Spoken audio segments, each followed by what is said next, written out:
go let everybody know.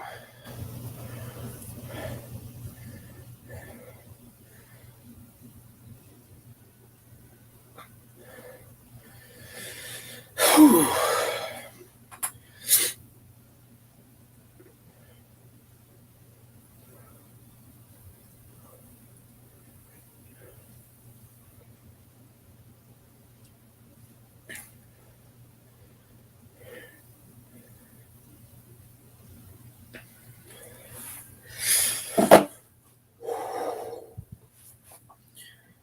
EU fans, are you here?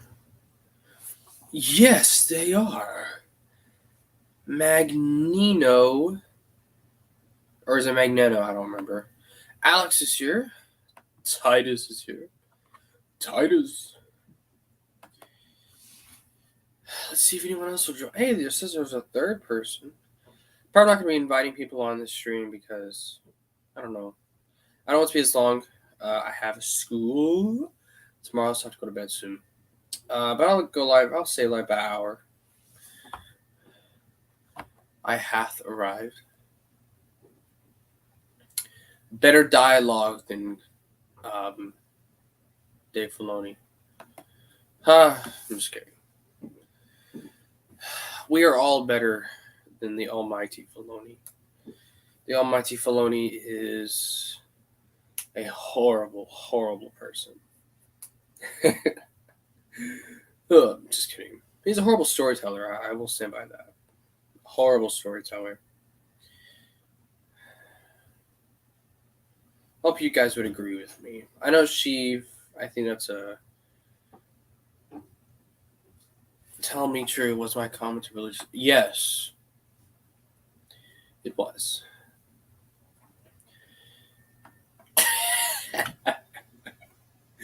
I agree. Feels like that.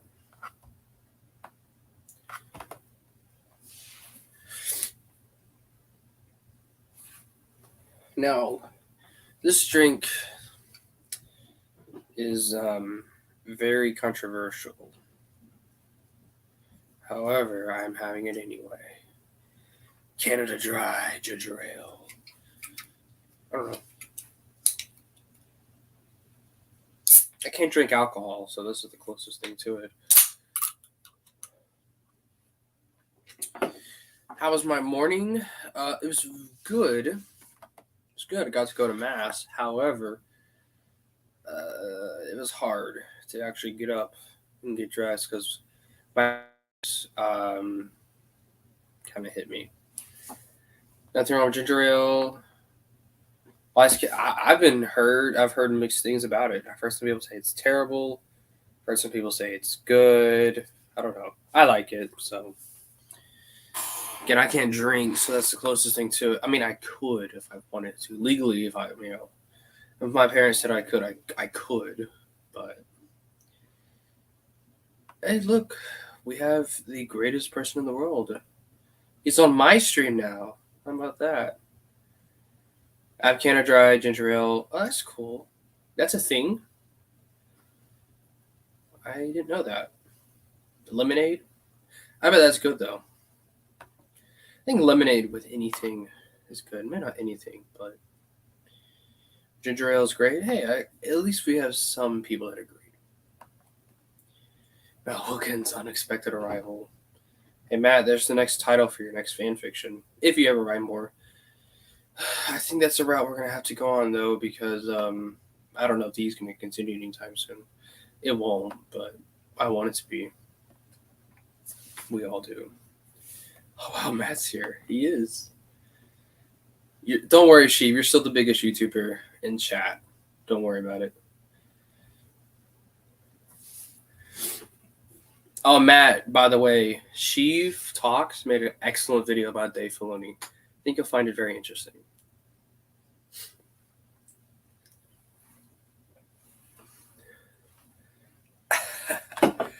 Yeah, it's just Wilkins. Just Wilkins.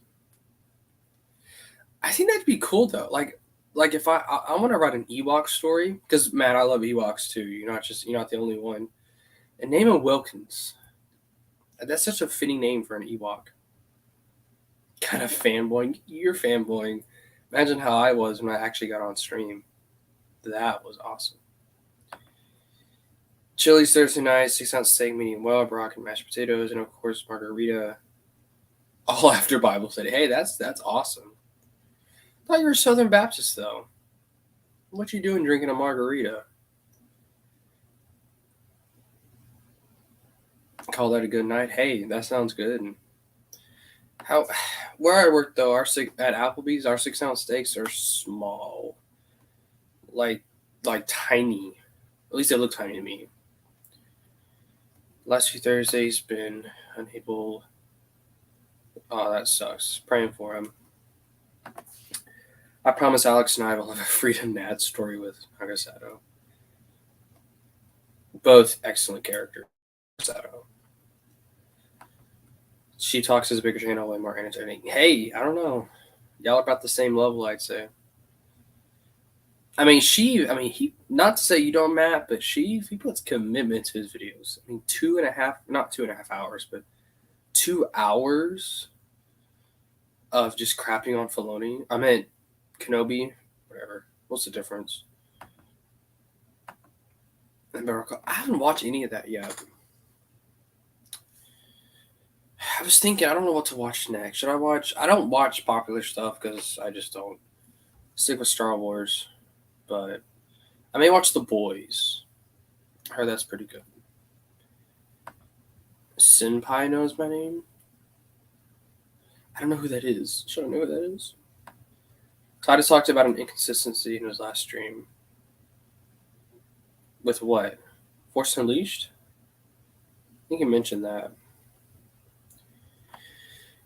Matt is alright about BCS use. For real, he does like a subscriber special every day, it feels like. Man, if you watch my Kenobi video, probably want to do it around your case. You probably won't watch it. It's new canon. He already knows what it's like anyway. Well, he doesn't, but he can probably get a good idea. I wonder, Matt, if you ever come across like other Star Wars fans and like they ask, what you think about this show or that show, like how do you respond to that? Do you just tell them, yeah, I only read the old stuff, or like how do you respond to that?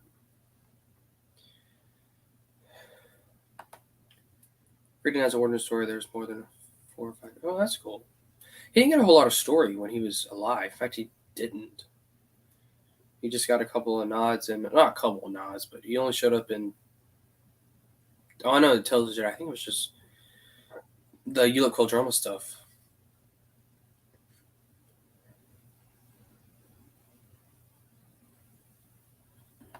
Me and Alex were just spitballing ideas.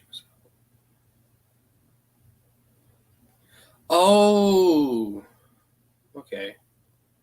4 or 5 variants. That's weird. Really? Strange. Me and Alex were just spitballing ideas, so there's always a way to reconcile it. I would say Matt and Mandalore were a huge help in researching my Kenobi video, so thanks. Couldn't have done it without you.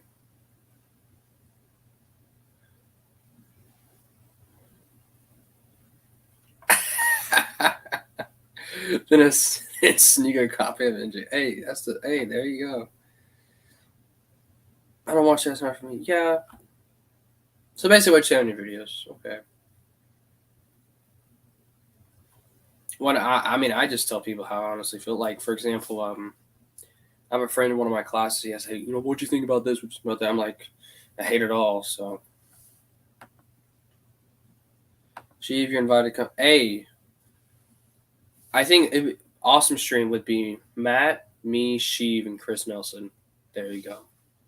There's an idea, Matt. More Civilized Age next month, or whenever the next one is. I don't remember. One story has it as Freenan training with Naga and killing him, and there has it training under Naga's Sith spirit on and on. Oh, that's weird. Freenan training with Naga and killing him. Wait, Freenan killing Naga? Or the other way around? Or am I reading that wrong? That's weird. Maybe it's kind of both though, because Nagasado I mean, before he became like the emperor or whatever. I don't know if he was the emperor, but before he became the leader, he was a Sith. I'm having Lance back on 8. Thank you very much, Matt. That'd be epic. Absolutely love to come home to him. Yeah, I actually recommend. Sheep, didn't I tell you about Matt Wilkins, or I don't remember how that worked?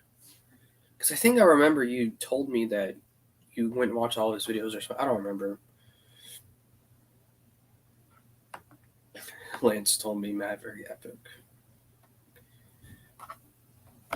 That sounds like a great idea. Excellent idea, even.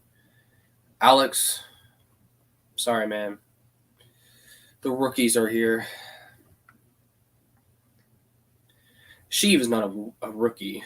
I am. LOL fair. I had heard of him before I met you, Lance. Hey, Lance. Matt was the whole reason why I did my Instagram. He was the big inspiration for that. And you'll see like a lot of my posts, or like a lot of the quotes from Lucasfilm, I found out through Matt's videos. So, I mean, he was the big inspiration. Unrelated, but one of those sources, they also say Naga extended his lifespan to, I believe, 340 years. I just am Sith man actually lived along with that force extension. I thought they just lived normally. That's how I've always. They're basically just red humans with tendrils. That's.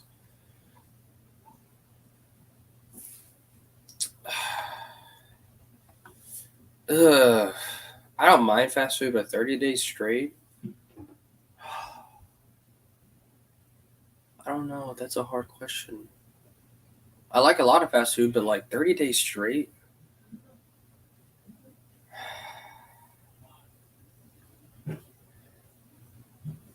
I don't know. I know probably what I'm going to say is unpopular, so I'm like, or that's everything I say is unpopular, but I don't know. I mean, I don't have any trash. I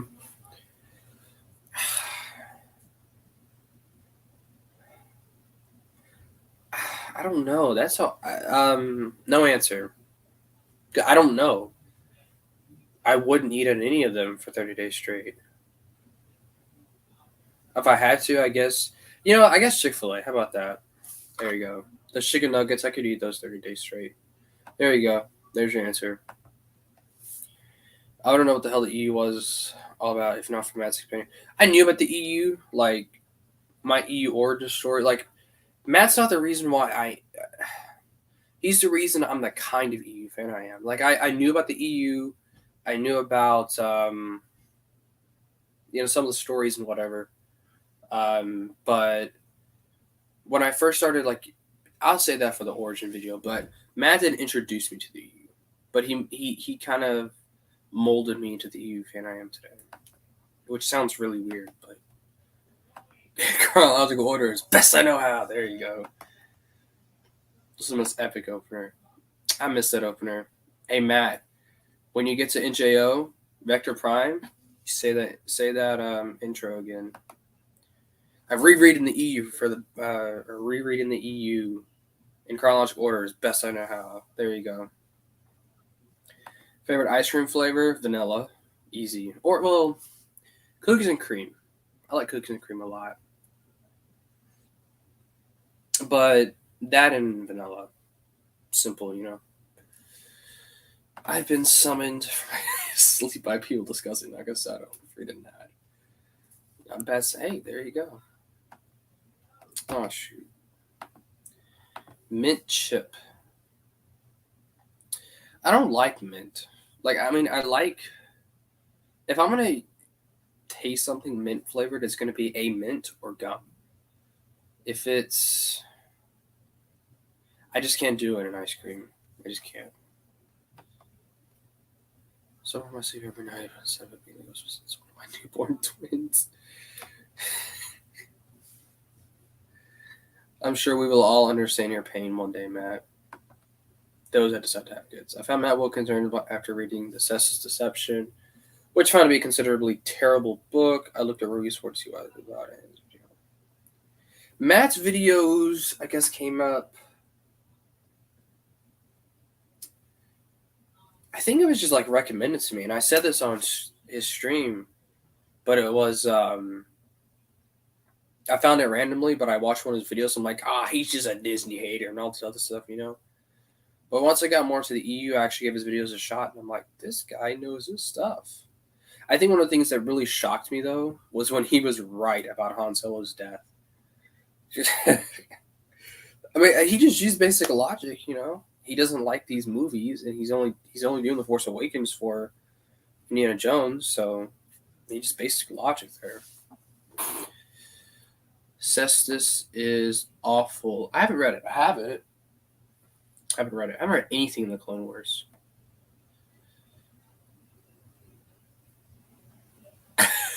I watched this video on that. It's Alan Foster. I mean, has he actually written a good book? The more I think about it, I guess the novelization to the original movie, but that's not actually his story. It's somebody else's story. But Spur of the Mind's Eye and Approaching Storm I've heard are pretty bad. Spur of the Mind's Eye I can forgive, but Approaching Storm. Sorry, I'm skipping through. I love Mint, your Peppermint Patty, and Junior Mints. The Peppermint Patties are actually pretty good. I still haven't gotten past the first chapter of Approaching Storm, and I've tried about 100 times over the past 15 years.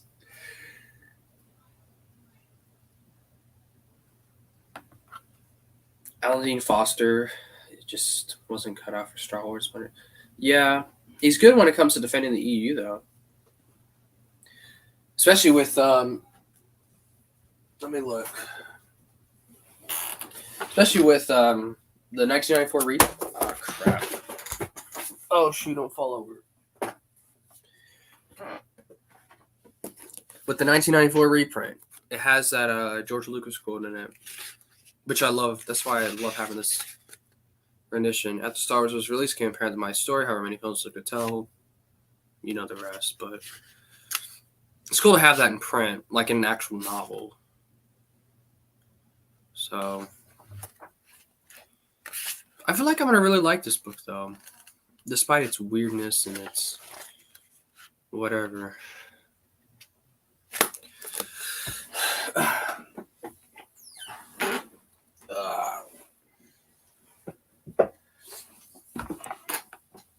The exciting prequel episode 2. We should recall it the Matt Wilkins brain tumor. How about that? That's about how the pacing of the entire novel feel like 13 years of your life after you finish each chapter. Was it that bad? I don't know. Dylan was able to give me an autographed SpongeBob, which that's cool. That border dispute on I always forget how to pronounce that planet. Ancion? Never really felt like an exciting proposition to begin with. I think it could have been made interesting. I mean, I think anything could be made interesting if it's done correctly. Kevin J. Anderson.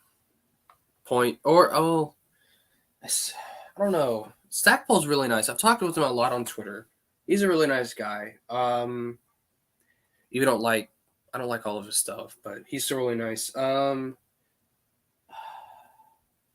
Dave Wolverton would have been really cool. Tom Veach would have been cool. I guess author. With comic writer count, I'm going to count them.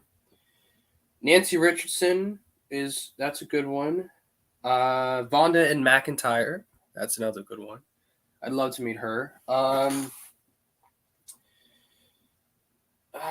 don't know.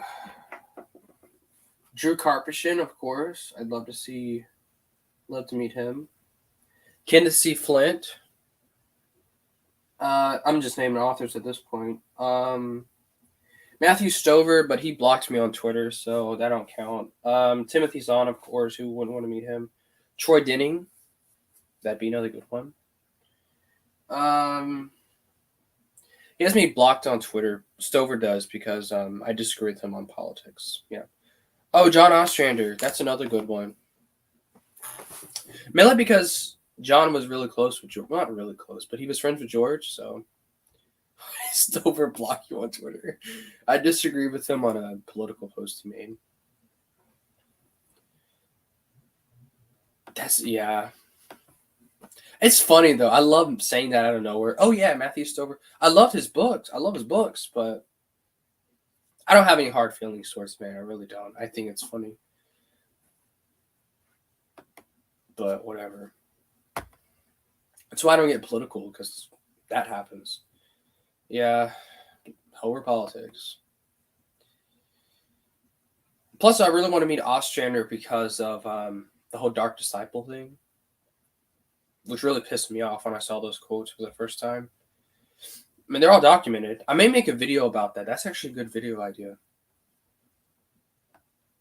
I hate to make, because I hate to use the EU against the new canon. I hate doing that, but I think that because I only want to make a video doing that because it really shows how Disney's disrespecting the EU and its authors, and that's what I really hate. Really, the authors. That's what I really don't like. I mean, Ostrander said he was really, he was upset that there was no mention of him in the book. There was no credit or anything to him. So I don't think Wendig likes me either. Strangely, I see very well regardless. I would dream. I would love to talk to him too. How about that? He's not an EU author, but Wendig, I don't know. I'd love to ask him some things. Hercule Jerkily. I want to Ostrander to summer. Speaking of which, I'm gonna have to get another copy of this, but see, I have volume 2, but the damn well, I guess it's kind of working now. But basically, what happened was the spine and the whole coverage was just detached. It came in the mail detached. I guess it's actually fine now that I super glued it. It did want to super glue earlier, but it's glued now, which is good. I guess that's readable. Never mind, I guess I'm not going to buy a new one. Oh, well. So, see, Matt, be glad you bought this stuff when it came out because it's so hard to get now. But I'm trying to collect the Clone Wars stuff, Clone Wars comics. The volumes, I know you don't have the trades, but they have this has Republic, a couple of issues of Republic, and has some other stuff in it. This one in particular has Star Wars Jedi Shakti, which is cool. I mean, I love the art in this series. This also has that famous picture of Dirge. Let me find it.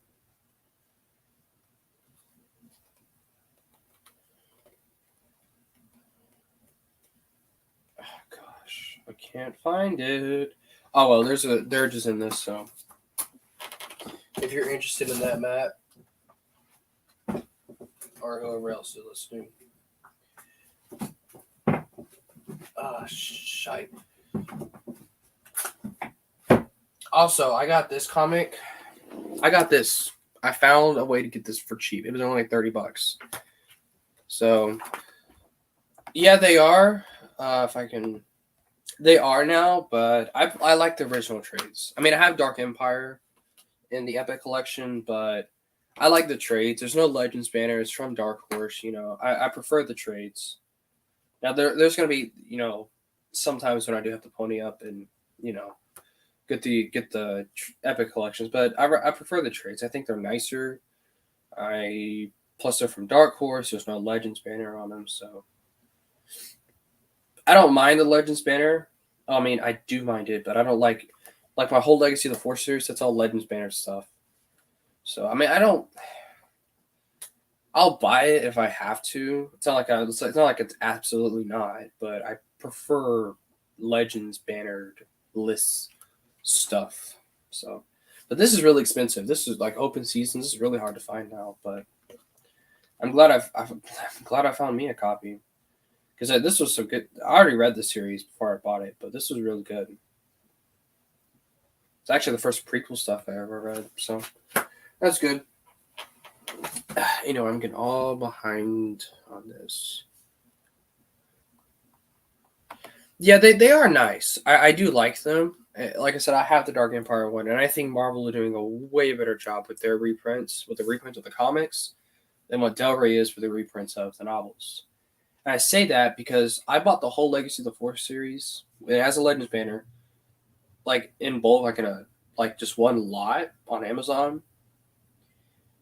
Of course, they're all paperbacks, right? Inferno is shorter than all the rest. In fact, I'll show you right now. Where is Inferno? Here it is. It's gonna be kind of hard to show on camera, but Inferno is shorter than all the rest. I think I can do it here.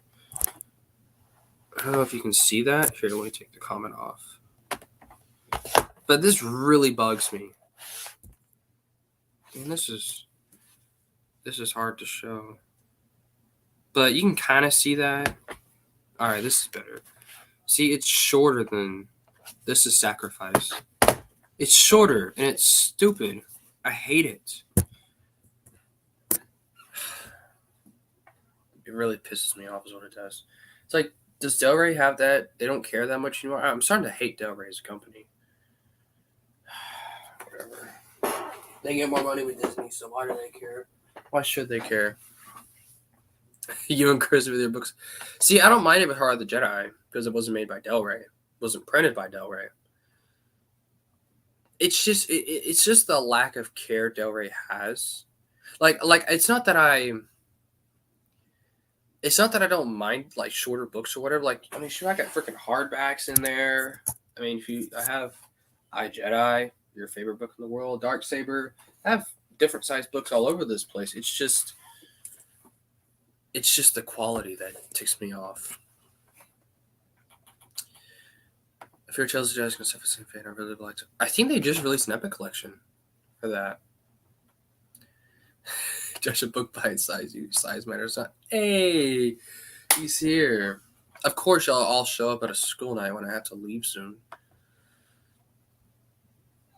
I guess I can extend it for another hour. It hasn't been an hour, but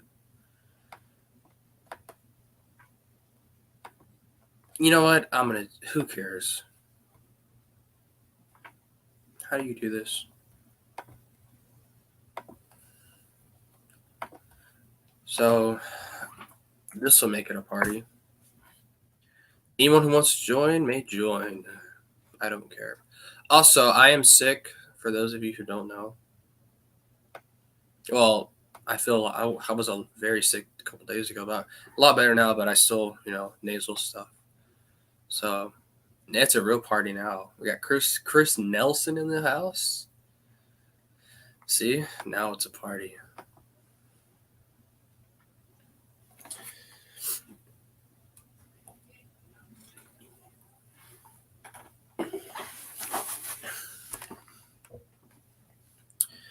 Speaking of book size differences, I have a certain Tales of the Galaxy the following thing that are different sizes. Matt, get on it. I'm just kidding. It's not his fault. I still have yet to buy those. I'm not buying Volume 4 because I don't want fan fiction. Sorry, Matt, but I don't. I'll get Volume 3 and Volume 2, though. Because all of that stuff I want in print, but that I don't have. Especially the hyperspace stuff, because Voodoo doesn't exist anymore, and I think it doesn't. I'm going to check right now. Voodoo. Is it .net? Yeah, just send me to like a random website. It doesn't exist. Not anymore. Titus is here. Hello. Titus, Chris. We have two Chris's. I was gonna explain that Titus that is not my my actual name but my actual name is Chris. I just use the name Titus as an homage to a Final Fantasy character that's named Titus. Oh, I'm always gonna call you Titus. That's understandable. I mean, it's a cool name. It's a biblical name. It's automatically cool. My real name is actually David. A lot of people don't know that. I go by my middle name. So David. King David. Yes, I don't look like a David, but I always assumed it was legitimately Lance. that is just my middle name. I mean, it's in my name, but so we're having a party tonight, bro. That was unexpected. But yeah, man, we got Matt, Chris Nelson, Marcel, Alex. Matt Wilkins. Matt Wilkins. My best friend is here now. Hello. She talks. Literally the greatest YouTuber on the planet. Sorry, Matt and Chris and Alex. I'm just kidding. Y'all are all great. Sheev, I still haven't watched your Kenobi video, but it's going to take me a couple days to watch that. You traitor. I watched like the first 30 minutes. I was laughing my ass off. So. Yeah, I mean, I don't expect anyone to watch a 2-hour video in like one sitting. Unless they're me. I would totally do that. I know you're a Mahler fan. Yep. I've never watched his videos in one sitting, so. I mean, I couldn't do that. I mean, you put out like a 6-hour one the same day I put out mine. I still haven't finished that one. I've been at it for days. Yeah, Alex doing reviews shirtless on his couch. Top quality EU reviewer. The pinnacle of reviewing status. Well, Matt does his videos in his hallway, so. I don't know. Hallway versus couch while shirtless. That's a tough one. He was shirtless in the videos? I've never seen that. Well, on a few of Alex's what's up, OG? reviews, he'll be shirtless. Like I remember Children of the Jedi. He was shirtless for that one. I mean, he is into naked Palpatine, so. The naked green Palpatine? Don't hate on my hallway. That bothers me, Matt. OG left. Bye, OG. Aww. I love you. Aww. Don't hate. That bothers me, Matt. Like that your bookshelf's in a hallway. Like, I mean, I'm not judging, but it bothers me. I had to have my bookshelves in my room. No slander. She probably accidentally. I didn't even know she was in chat. Or maybe it's not OG Star Wars. Maybe it was somebody else. Who knows? Just with the same name.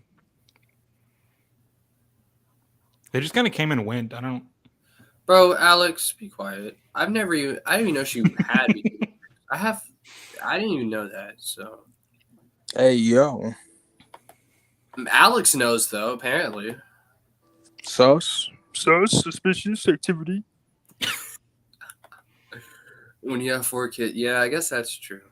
You're lucky to get a hallway. I need more bookshelf space. Mine, I have 2 in my room. One's like a half shelf, or one like a half bookcase. And I've run out of space, and I just ordered some new stuff, and now I have nowhere to put it. I have 2 shelves, obviously the ones you guys see right here, and then I have 2 more off camera. I have one that that's practically, it has some stuff on it, but it's practically empty. Same again for EU stuff, more EU books when I get them. And then I have another one that I have some of my new canon stuff. A lot of it I haven't even read, and I probably never will read, but probably I'm just going to end up selling them. But Naked Palpatine is going to be my Halloween costume this year. Going to start lifting weights now. Alex?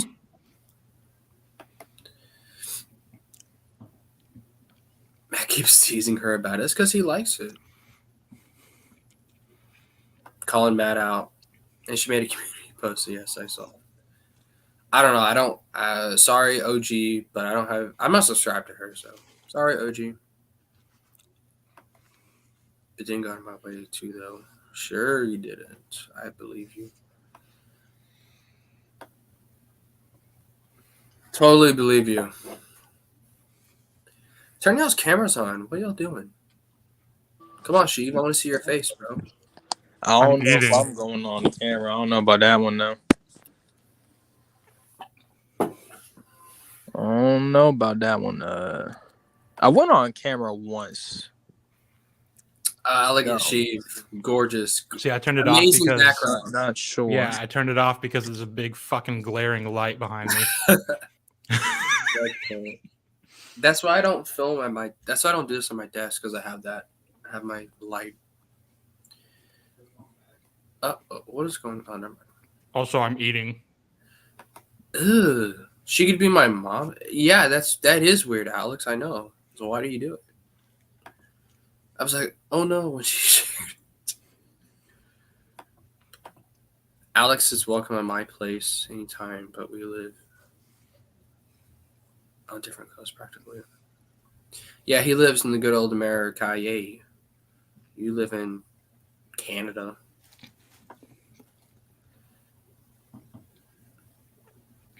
It's how expressionlessly you said Canada. Canada. Well, what's special? I mean, sorry, Marcel, but what's special about Canada? They speak Hey, French. I mean, I guess that's special. they have very beautiful forests. If you've never been to a Canadian forest, I feel sorry for you. I live in Texas. We have our own forests. Yeah, but I've been to Texas. I mean, I've lived in Texas, and I can tell you firsthand that Canadian forests are better. Okay. I don't have a reason to go in the forest, so I go in there at night. I wander there naked in the woods, 3 a.m., and then I forget it all the next day. someone clip that, please. Wait, I'm is gonna that not see it. normal? I don't know. I don't do that. Sheev, I have the same setup in my basement. Yeah, I hate the way the place that my light is in my room, because when I'm sitting at my desk, my big hulking mass is like overshadowing, so I can't like see if I'm like trying to read at my desk, and if I'm sitting at my bed, it's the opposite, where the book is angled at a way that I can't actually see any of the words. First world problems. I'll join if no one else ends up joining. It was just not last time. I was hoping Matt was going to join, but that's not going to happen. Well, when Chris hopped in, I'm like, yeah, I don't know, maybe. Matt, you can still join if you can, if you want. It's only fair. Nah. I was going to join to defend Canada, but I don't care. No, see, what's to defend? Canada's not real. Yeah, it's basically just America. I don't believe in Canada. I don't believe in Australia, and I sure as shit don't believe in the moon. I don't believe in space. How about that? I've actually heard people say that. That's the funniest thing ever. It's like, Flat Earthers, you don't yeah. believe in space. Just look up when it's 9:00 at night. I mean, Lance, if you have a narrative wherein flat Earth is part of your canon, you can't simply accept that space and other celestial bodies which are spherical exist. Otherwise, your entire argument kind of falls apart. Therefore, space cannot exist. fair enough. Part of your understanding of the world. Fair enough. Just gonna get my food wrappers out of here now that I'm done eating. Do apologize. I don't believe in any of those either.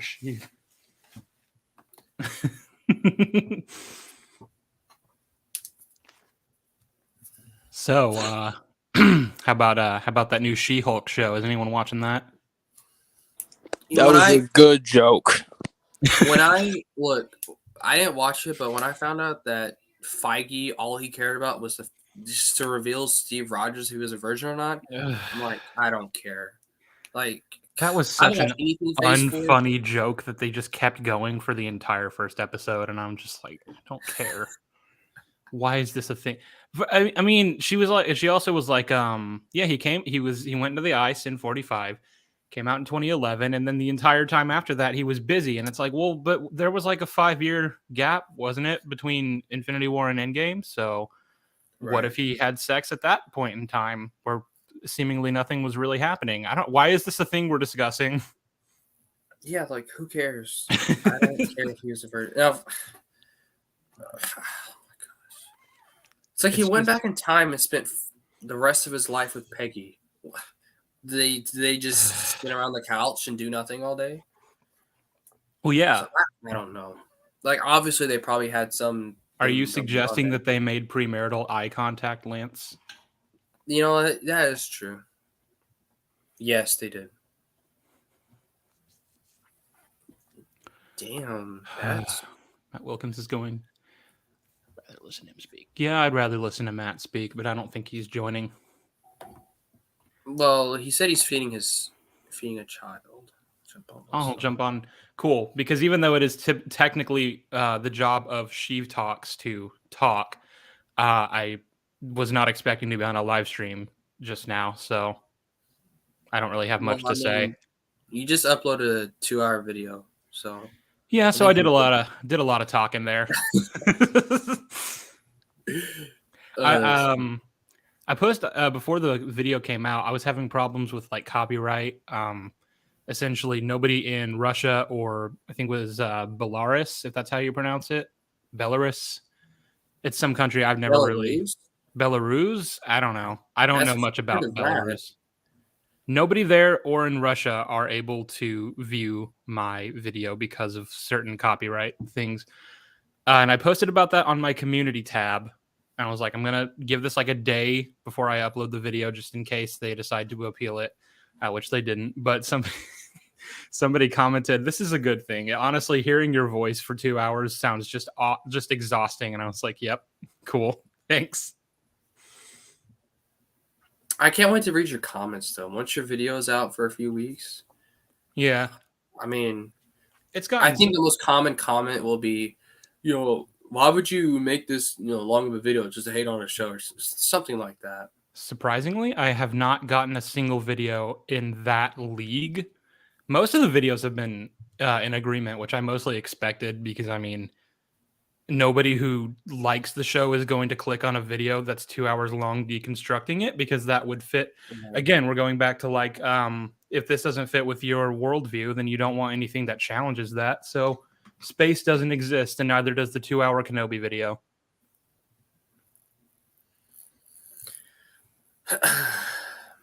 That's how I view the new canon. I'm just kidding. Belarus. Saving yourself for one women. One women. Alex, great grammar there. I am all the women.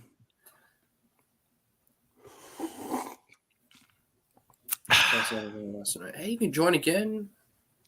You can join. I'd love to talk to you, Ryan. Marcel, sorry.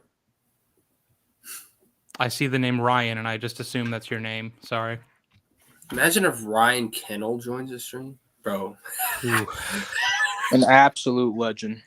Yeah. I mean, I've never met the guy. I saw your stream with him. He seemed like a nice dude.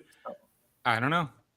Not a big fan of Geeks and Gamers, and I know how closely associated he is with them. So, yeah, I mean, I'm sure Ryan's, from what I've been told from people who like Matt, for example, he's really nice outside of his YouTube channel. So, but someone like Jeremy, I don't know. I could never be in a conversation with Jeremy. He seems just like the most insufferable person to hang out with in any capacity.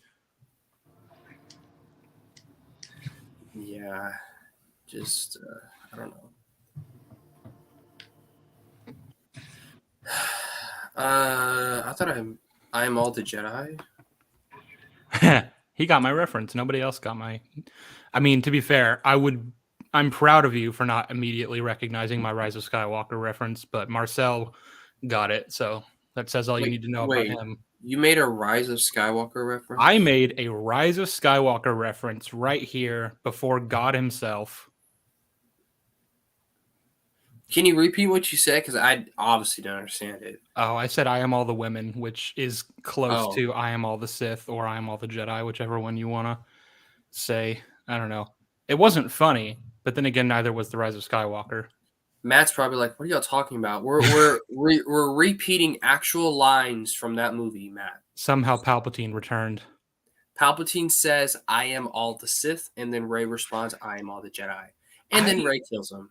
You know, I mean, I'm glad I've seen them. Just The reason I'm glad I've seen the sequels is because they gave me a very good understanding of what bad cinema looks like.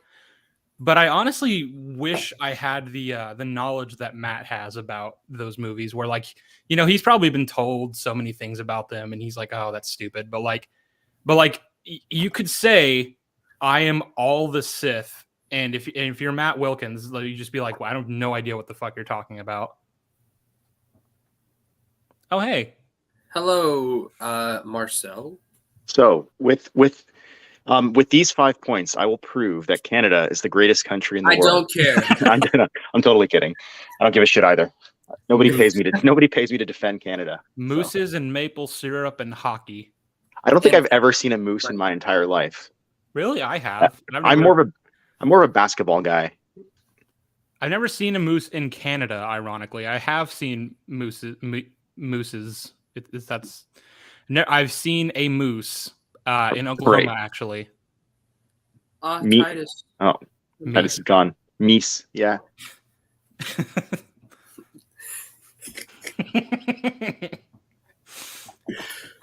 Oh yeah. No, neither does the movie.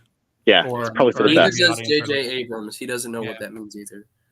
It's a line that I guess was meant to sound cool, so that's probably what that means. Bro, I hate J.J. Abrams. Yeah, he's a hack, and I think people didn't realize it at first, but now they do. So he doesn't know how to finish stories. Like, have you ever seen Lost? Alias. Oh God, there's like so many different examples. I watched Lost like as it was coming out, and me too. The latter seasons are of course terrible, but even then, I was expecting something from the ending, but it just didn't make any sense, and I was like, I guess that's what we've done with that. All right. Yeah, I really loved Lost. Like those first 3 seasons were great. Oh my god, yes, dude. Season 2, I think, was the best of Lost. They introduced like Desmond, who was like one of my favorite characters, like instantly. Immediately, for sure. Yeah. Yeah. Great to show. This day, one of my favorite episodes of Lost, and I know like time travel doesn't really work super well. I don't even know that it was time travel, but like it's called The Constant, and it was like basically a whole Desmond story. I think it was season 4. But I don't remember. It's been like at least a decade since I watched that show. Enough. So I could not give you any specific details. I will say that my favorite character on that show was Charlie, and I think the episode where he died was the last episode where I was even remotely invested in the story, and that says a lot. Yeah. And then you have The Rise of Skywalker, which is not only the worst Star Wars movie ever made, but potentially the worst movie ever made. Well, hey, but Charlie from Lost was in that, so he was. Comes full circle. Secrets only the Sith knew. Dark science, cloning. You could have taken out one word from that, and it would have made so much more sense. Like that line. The line was fine if you just took out the word only. Secrets the Sith knew. Okay, well, it wasn't just the Sith. I mean, people always interpret that line to mean that he was saying only the Sith knew how to do like cloning and stuff. I always thought he was just listing off certain like different things, like maybe they use dark science, maybe they use cloning, or maybe there are secrets that only the Sith knew that they employed in order to bring back Palpatine. That's how I always interpreted that line. Well, it's ham-fisted enough that there's Still, it's like, but that's like as far as they go to even try to explain it in the film. And so that's a huge problem because this is the resurrection of Emperor Palpatine, just like thrown in the final movie of this trilogy. And you're not even going to bother to tell us how that happened. So thanks. Ugh. Like he dies again, quote unquote, at the end, like gets fucking disintegrated. But I'm like, he kind of got disintegrated before, if you'll recall, twice. And that didn't seem to stick. So I don't know why you're acting like this death is so final. It was after I watched The Rise of Skywalker. I had to spend a few weeks in mourning because it was like over the holidays. Because I was like, oh, my love of Star Wars is dead. But then after that, I started rereading Heir to the Empire. And I reread through the entire Thrawn trilogy. What a juxtaposition that must have been. And I was like, you know what? This is what I like. And I never looked back. To be fair, I haven't seen them. Yeah. in the same sense, I reread the Bounty Hunter Wars trilogy right after finishing Book of Boba Fett, and it was like night and day difference. Yep, I believe it. Jesus. I remember the car ride back home from watching that movie, The Rise of Skywalker. I remember sitting there like, what the hell did I just watch? I remember I was so disappointed. Like I wouldn't say I was angry, but I was so disappointed. Like, cause I remember watching the movie, and as it got close to the end, I'm like, "Oh Lord!" Everything I didn't want to happen happened. So, I know. after not the Rise of Skywalker, but after the Last Jedi, and this was back like right after the Last Jedi, I had convinced myself that I liked it, even though I very obviously didn't. But even then, like when I get home, because I went and watched it with my brother opening night. We get home. My mom's like making dinner. She's like, "Oh, how was it?" And I just walk right past her, and she's kind of confused. And my brother's like, he doesn't want to talk about it. Yeah. The Last Jedi was. I thought The Last Jedi hated was the worst bounty movie. hunters. How do you hate the Bounty Hunter Wars? I'm reading the trilogy? first book, and that's awesome. Like it's awesome. Alex, what? No, yeah, those are like the most hardcore, badass Boba Fett stories I've ever read. I've read quite a few. I've read Blood Ties. I read that short story from was it Tales of the Bounty Hunters that Lance is always gushing about. Oh, I love that. I did finally finish that. It was really love good. It. I love Good. that story. And I love Bounty Hunters Wars more than I love any of those, except maybe Blood Ties. I really like Blood Ties. What does Boeing have to do with this? Boring. Alex hated the Bounty Hunter Wars so much that he took the novel, I think it was either Mandalorian Armor or Hard Merchandise, and threw it against the wall. We got some friends. He's all the Jedi. Oh, all the Jedi. Oh, wait, Alex is here? Take me off. Oh, now I'm confused. This is getting out of hand. Now there are two of them. Now there are two of them. Where's Marcel? Hey, He bounced. He bounced. He just wanted to come in there, not defend Canada, and then leave. That's he's right there. I'm still here. Titus, right here. Oh, you're here. Oh, I'm sorry. Yeah, I'm sorry. I have my screen down. I'm trying to find. My kid's lost one of my connector cables. Why are we all Matt? Should I change my icon to Matt Wilkins? We should all be Matt Wilkins. Yes. I don't think you should. I don't know what this is all about. I just know that we are all the Matt Wilkins. She-Hulk is not very good. Ryan is a nice guy. Ryan is a nice guy, and if you meet him, and I don't know if anyone knows this, but I've actually talked to Jeremy Griggs before. He seems nice. I don't know him. I don't watch Geeks and Gamers. I'm not a Geeks and Gamers fan. He seems nice. To be fair, he has been on EFAP. That's the only time I've really seen him outside of Geeks and Gamers, and he seemed like a chill guy when he was on their stream. Yeah, when I talked to him, we had talked about something. It was back when I can't remember who those three clowns were now, but we're just going off on me for not bashing Geeks and Gamers. So I said, I don't know the guy. Why would I talk bad about him if I don't know him? And I don't watch. So, I mean, what's the point? Yeah. And then they were attacking and harassing the subscribers. I was like, guys, you need to stop. And then, I think Ryan told Jeremy, and Jeremy talked to me, and I was like, I don't know you, so I'm not gonna. He said, well, yeah, I appreciate that. Fine, you seem like a good. And then I joked with him for about a year or so on. He's an Alabama fan, but he seemed like normal guy. I mean, his method of doing things are way different than mine, of course, but Yeah. I don't bash him because I don't watch him, but just of things I've seen or heard is that doesn't sound like something I'm into. And there you go. Just don't watch him, and then guess what? You can live an easy life. Yeah, that's how I view the You minutes. don't have to get upset by him. I watched a few videos, and I'm like, okay, I don't like any of this, so stop watching. So I said the same thing when I saw Alex's videos. Dang. Me too.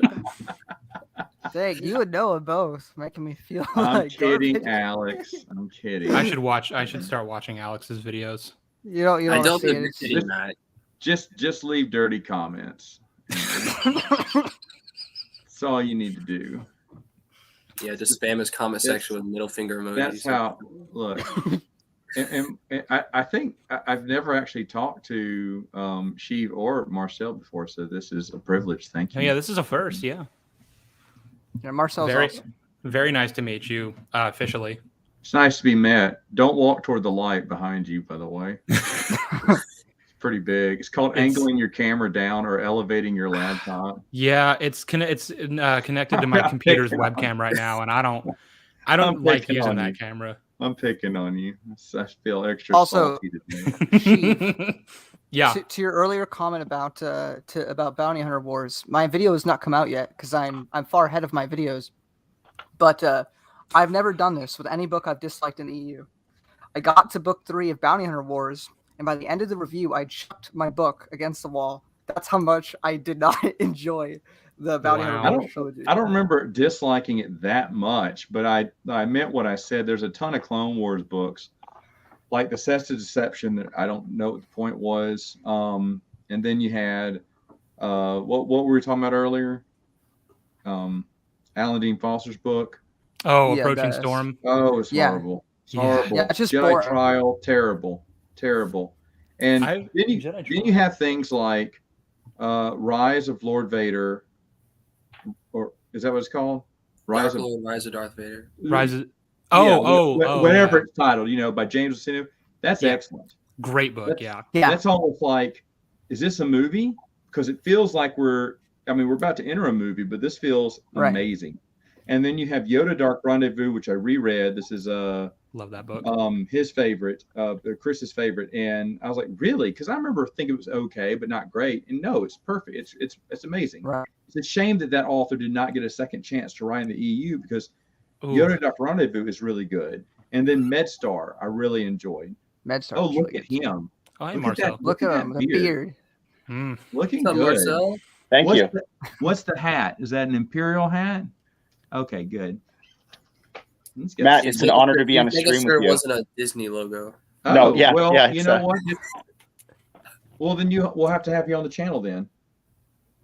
There you go. See, Revan, I told you, you've had a channel for like 5 seconds, and now Matt Wilkins is saying you should have you on the I have- channel. There you go. I have one video on my channel, and it's how to pronounce Ravenchest.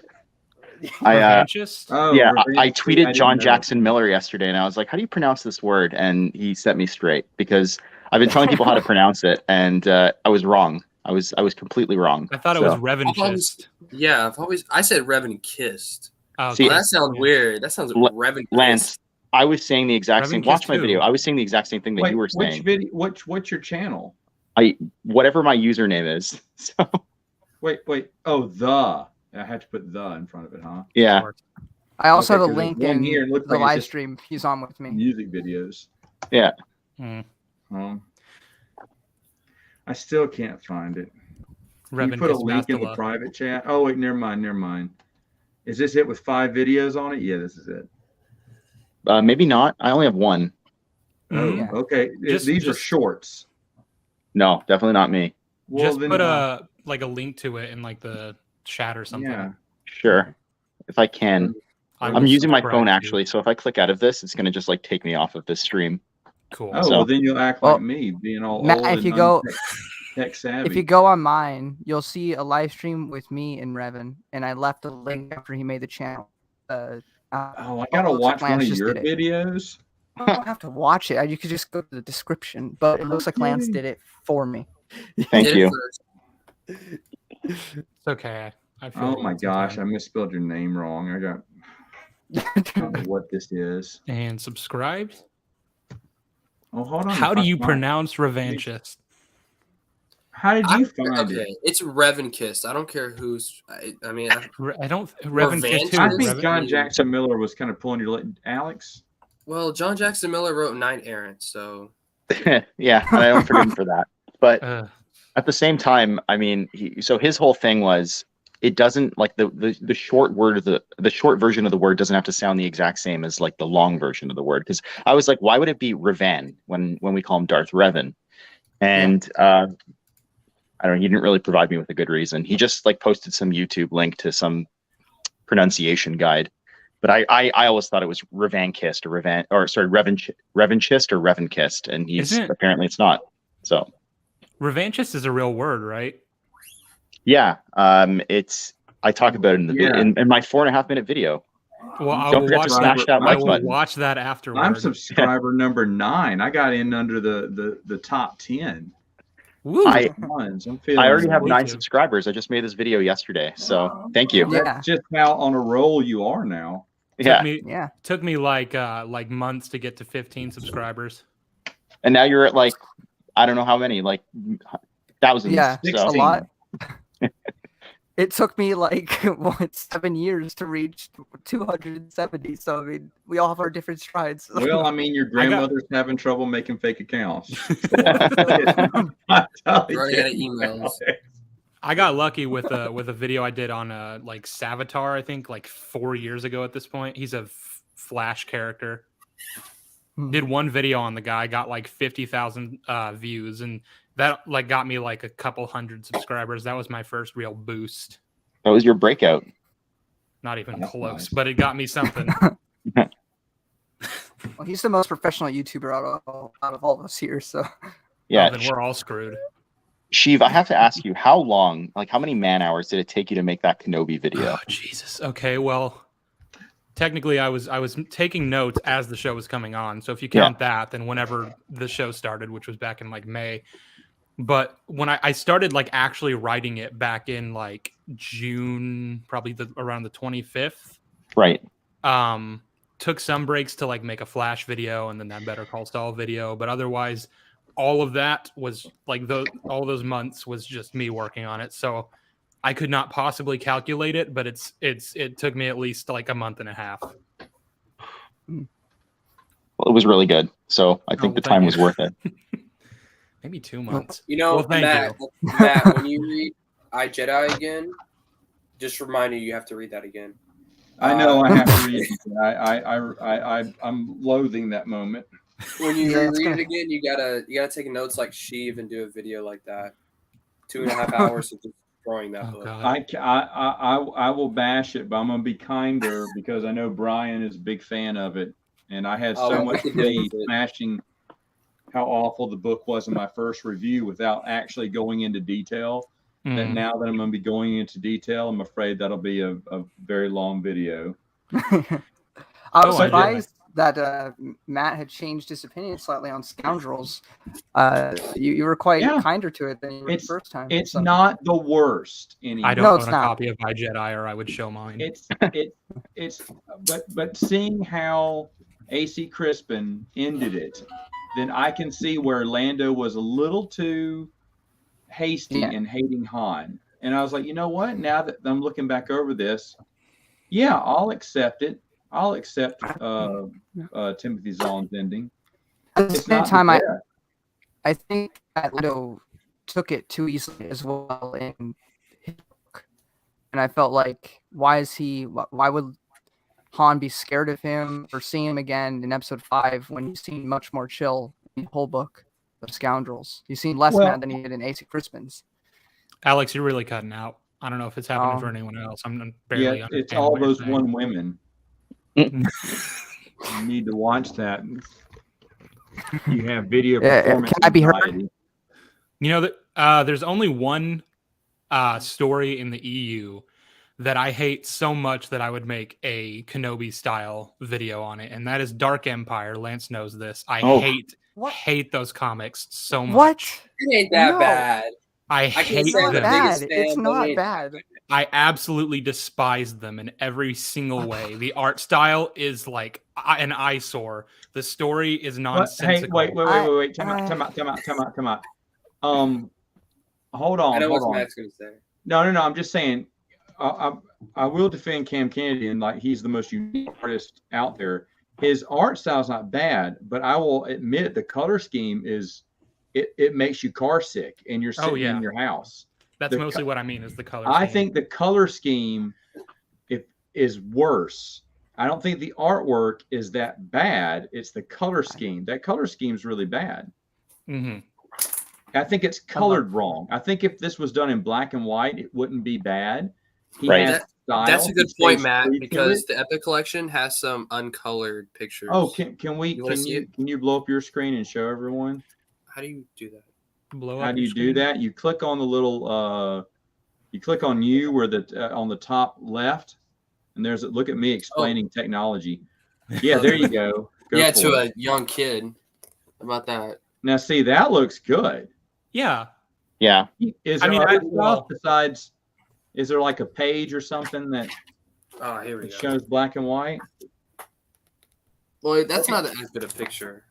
One I don't second. know. See, I had made that comment in the group chat, Lance. Like, I think like a week or two ago, I was like, "How would you feel about Dark Empire if it was colored differently?" Yeah. And Sheev, I would tell you that this is the reason, because you sound exactly like me when I was talking about how much this is back before I was doing YouTube videos about it, but I was just telling someone, I said, I just think that book is just an eyesore to look at. The artwork's terrible. He went, is it the artwork or is it the color?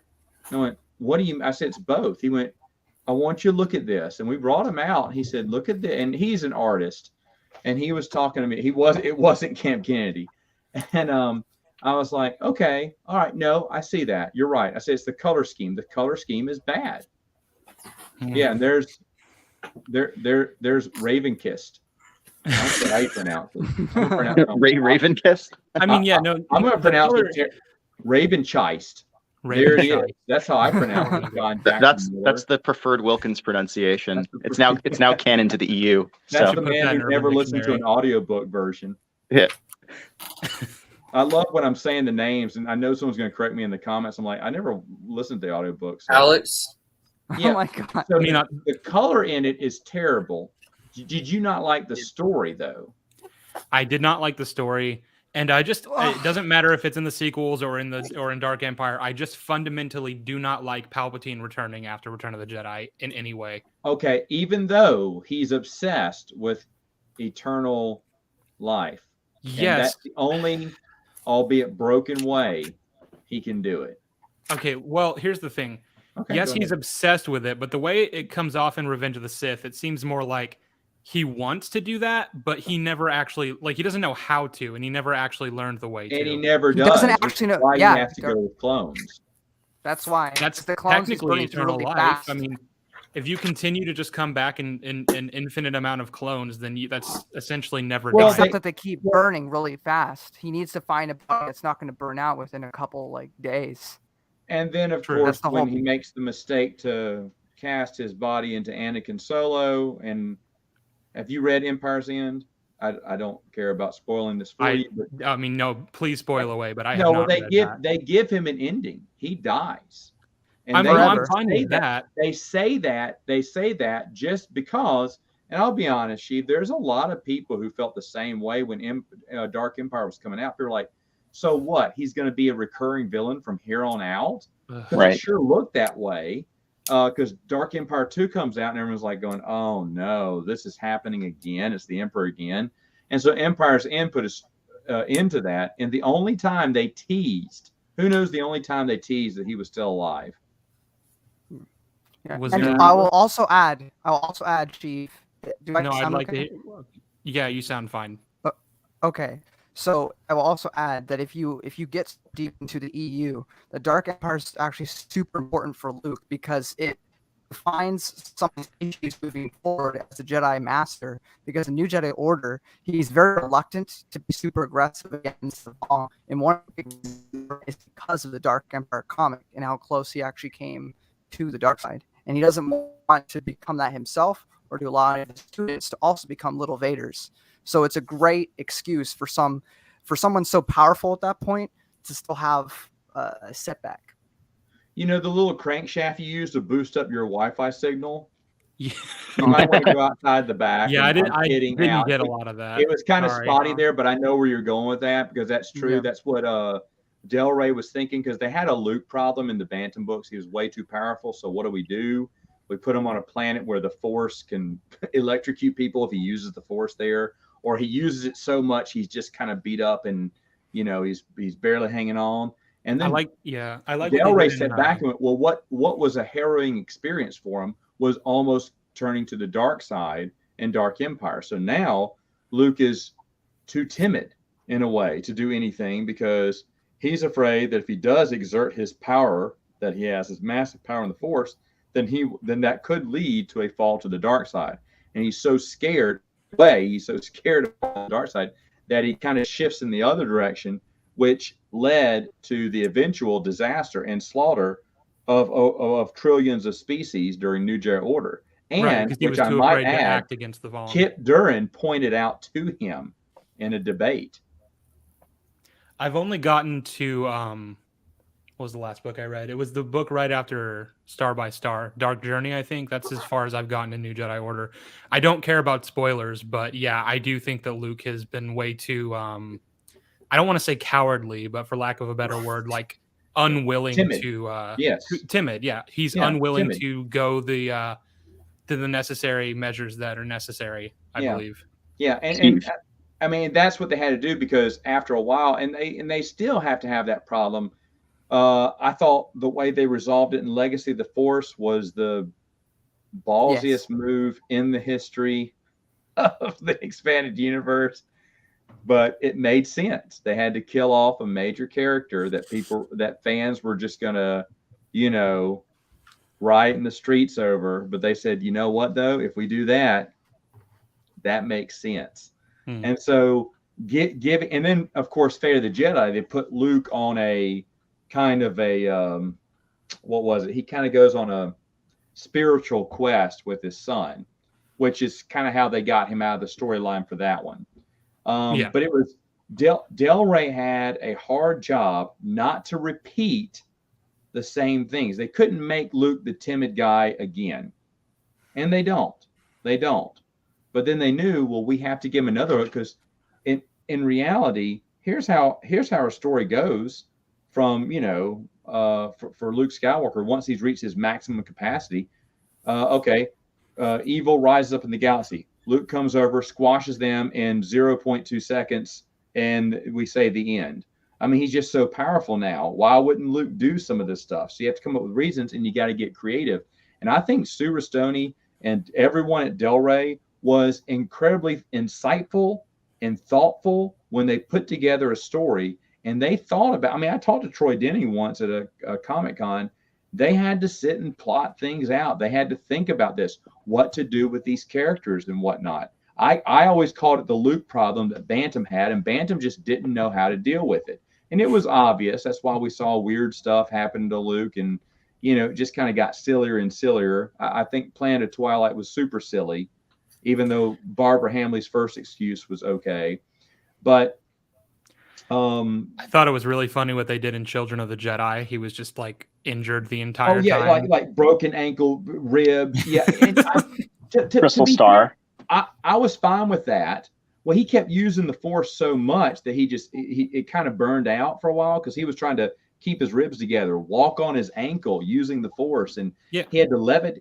He had to levitate down a elevator shaft, I think, and he couldn't hold himself, so he kind of it slowly free fell a little bit, a few floors, and so he kept just stressing out his body. Good, you can do that once. You can't say Luke kept exerting himself in everything that came out. I mean, the only time he got beat up worst was probably Troy Denning's book, right? What was the last one that came out? I'm on a live stream, actually. Cringe. Go away. Sorry, my roommate just came in. Oh, we'll tell you. I thought I was your mom. Your roommate can come. He can come on. Alex's mom was on the stream one time. She was just yelling at Alex to take out the garbage. I'm kidding. I'm kidding. By the way, how's your mom? Is she getting better? Is she recovering? She's doing fine. She's just getting over it. But it's more of me trying to make sure I don't get it so I can continue working. I understand. But I just realized I made a joke about your mom, and if you would have just said, "Oh, by the way, she's in the hospital now. She's not doing that good." Then I would have felt awful. Yeah. Okay. And I would have said, Marcel, how dare you make a joke about? I know. Matt, you had mentioned before that there was a hint that Palpatine might still be around, and you asked which book that was in. I don't know, but I was curious what the answer was. Okay. Does anyone know who teased a potential return, but eventually it was nothing, and it was never meant to be anything? It was just meant to be a tease. Does anyone remember what book? Young Jedi Knights. Oh, yeah. Yeah, because rogue Imperial Knights were pretending that the Emperor was still around, but it turns out that it was just all a fraud. They were all frauds. Yeah. And I feel like that's the way to do it. that's the way it. But Kevin J. Anderson knew we're not bringing him back. He was good friends with Tom Veitch, and Tom Veitch had no desire to bring him back after this. In fact, they said, let's end this for good so that no one gets the idea to bring him back. I think the idea was to show that the Emperor just wanting to live on, his thirst for power, but led him to an unsatisfactory conclusion that clones were the only way to do it, but it wasn't working out the way he wanted to. And it falls in line. If you say, oh, wow, this came up before the prequels, they knew what the prequels. No, look back at look at Tales of the Jedi. Every Sith over the millennia want to live forever, right? Yeah. Exar Kun wanted to live forever, he gets to show up 4,000 years later, so they just want to still be relevant is the thing. Yeah. And Palpatine's always in control, and in Dark Empire, he's at his most desperate. Yeah, I mean, but a Sith want power. They can't let it go, and they want to try to find ways to live on. I'm going to mention something that's a lot of people hate, but the Vector crossover. I love Vector. I love Vector too. I thought it was a keen way. I'm reading it right now. Yeah, it's a keen way to do a crossover. And most of the comic books didn't just stop, do that story, and move on. Some people, like John Jackson Miller, wove it in perfectly with Knights of the Republic. Yes, exactly. Perfectly. I keep saying this to people.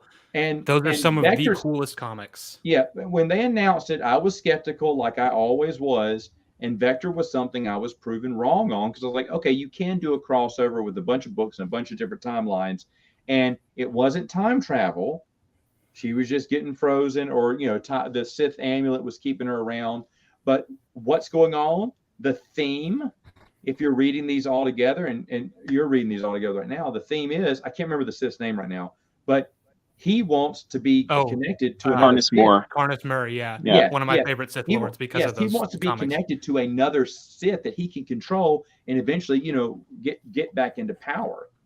So it's all about power. And of course, that is it for the Sith. It is kind of strange, though, that to me, and this is to Drew Karpyshyn's benefit, that Darth Bane never wanted that. He knew that his ending must happen he had such a clear-cut, unselfish view of the Sith. Now, Bane was evil, okay? But he was the only one that wasn't selfish. He went, no, this is good for the Sith way. We've got to, the Sith order is who thought like that? No, everyone thought it's all about me now. Or the ones that we've read about, right? It's all about me, where Bane was like, no, one day you will kill me, and that's how it will work. And then you will move on, pass on to another one, and that's how the Sith will continue. Well, there was that little bit at the end, I think, of Dynasty of Evil. And Matt, I think you mentioned in one of your videos, but Drew clears it up. He says, Bane didn't transfer to Xana.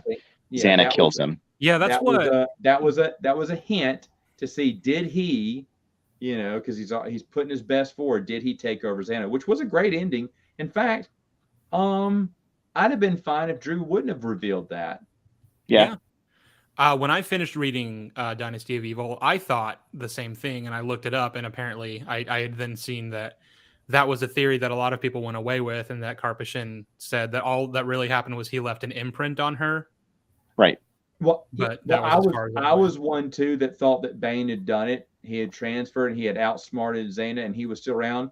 And we want to cheer for Bane because we've been following his life that whole series, so it just made sense that fans instantly grabbed on to hope that he's still alive. That Drew Karpyshyn so carelessly and heartlessly smashed our hopes against. No, I'm kidding. That was fine. I was rooting for Xana. The second she was introduced, I fell in love with Xana. I loved her. Oh, really? Yeah. I mean, she's a great character. I mean, that's great. I really like Xana. Yeah. No, she's good. I mean, she gets highlighted a lot in the second one, going off on those missions and stuff. So, I mean, the book's partly hers anyway, and becomes partly hers for the next book in the Dynasty of Evil. But that's still a great series. Yeah, you can't write a story about the foundation of Bane's lineage if you don't even at least somewhat flesh out his immediate successor. Right. Mm-hmm. No, yeah, you have to do that. You have to do that. And her struggles of finding an apprentice too. It just makes sense that way. It's so good. It's so good. They've done a good job. Drew Karpyshyn, he did an AMA recently on Reddit, and I asked him, I was like, how much did the Tales of the Jedi comics influence you when you were writing KOTOR? He kind of sidestepped the question, but he said he was more influenced by the West End Games modules in terms of Drew or John Jackson Miller. This is Drew, not the KOTOR comics, because Drew wrote KOTOR 1 storyline. Yeah. So when I asked Drew, I was like, how influenced were you by the Tales of the Jedi comics? Because I'm a huge fan of those comics, so I wanted to know how much they influence the story. And he said it was more the West End Games modules that he was turning to when he was writing the script for KOTOR 1, which I thought was interesting. I wonder if Lucasfilm was still giving that package to every writer. Yeah, maybe. Yeah. That actually makes a lot of sense too. Yeah, it makes a lot of sense. Because if you play KOTOR 1, I mean, it feels like the game is set centuries after Tales of the Jedi. Yeah, it does. But it's not. Yeah. It's like a decade after. So mainly because of the technology, right? Yeah. It looks almost completely different. That's what I love about Tales, is it almost feels like Egyptian in a way. Yeah. Does that make sense? Ancient world. It feels ancient. It feels, old, You go 10 years later, KOTOR 1 looks like prequel stuff. So that's when I love KOTOR, my favorite Star Wars game ever, one of my favorite stories ever. I just hate the technology in that game because it just doesn't make any sense.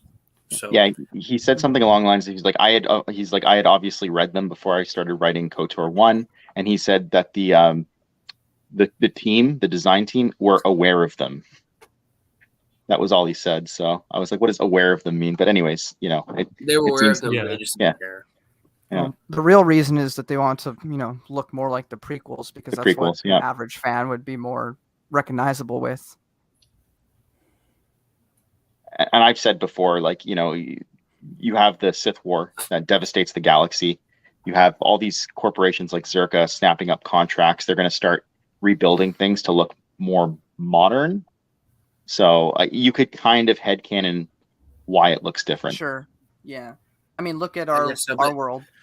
I just think it's just too, because again, KOTOR is just a decade or so after. It's just If it was like 100, it's 40 years. 1,000 years later, I could get that, but I don't know. That's what I always hated about KOTOR. So. Yeah. I've never played these games. I have no context for what you're talking about. Matt has neither, so don't worry. I started and stopped. Yeah, that's fair. I've never been that big on video games in general, so I don't know. Yeah, there's no denying those games were a huge influence on people. There's no denying that. Right. But the thing with me, I played those games way, way, way later. I was into video games and I was into Star Wars, but I ne'er did the two mix for some reason. So, I was more interested in playing whatever baseball game was out there, and depending on the system, something else. You ever play Mario Baseball? Yeah, I never played Mario Baseball. I was into RBI back in the old days. King Griffey Jr. Baseball for Super Nintendo. For N64, that is a great question. I do not know. I think it was Triple Play. I think Triple Play was back then, because I played Triple Play for the longest, and that was for PlayStation 2. And then when I got the Xbox, I got what was it called? MLB? The Show? The Show. Yeah. And I thought, oh my gosh, this has too many buttons. And it was a lot harder for me to figure out, even though it looked beautiful. It looked beautiful. That was the last one I played like a full season through and had fun with, was probably my Triple Play, whatever year it was when the original PlayStation had it. Because that was really, and I played that one. Shoot, I lost a letter grade and all my grades that semester, because I sat there and played it over my finals instead of study, which was probably not the wisest thing to do. Yeah. So Matt, you never played Shadows of the Empire when that came out? No, I did not play Shadows of the Empire. I played Star Wars games. I played Super Star Wars, Super Empire, Super Return of the Jedi, Pod Racer for N64, Knights of the Terrace Key, Masters of the Terrace Key. Oh, Terrace Kasi? PlayStation. What? Terrascasi, Masters of Terrascasi. Whatever. It's Raventhirst will tell you how it's pronounced. But Yeah, that's my shtick now. no, I Raven played Christ. that one, and I don't know if I played any other Star Wars game after that. Now I probably was Did you missing out. I play- probably would have you enjoyed play it. X-Wing? Say what? Did you play X-Wing? I feel like Oh you. yes, no, never Like, mind. yeah. X-Wing Rogue Squadron was the best game for me. That was one that I absolutely loved, and I loathed X-Wing Rogue Squadron 2 for GameCube. It was so total garbage. I've only Total played Force Unleashed, the both games, Force Unleashed, Republic Commando, and Good game. the all-time best video game. You will never change my mind on this. Lego Star Wars: The Complete Saga. No. Yes. Yeah. Oh, my nephews used to play that, and it's funny. It's funny. I watched them play it a little bit. I was like, oh, that's fine.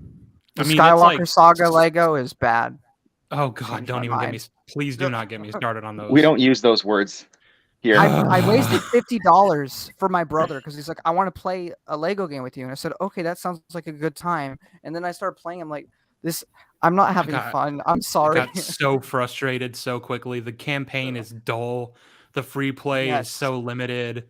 It's There's no customization. No customization. That's probably the worst part of it. They have these so-called DLCs, which all they really are just like you get the characters, but none of the like stories and adventures they go on. So what's the point? Is this the most recent one that you're talking about? The one that just came out? Yeah. Okay. Yes. How did they do that? Hate Because there is no story in the sequels, as far as I can tell. So You know what's I already funny? told my And brother.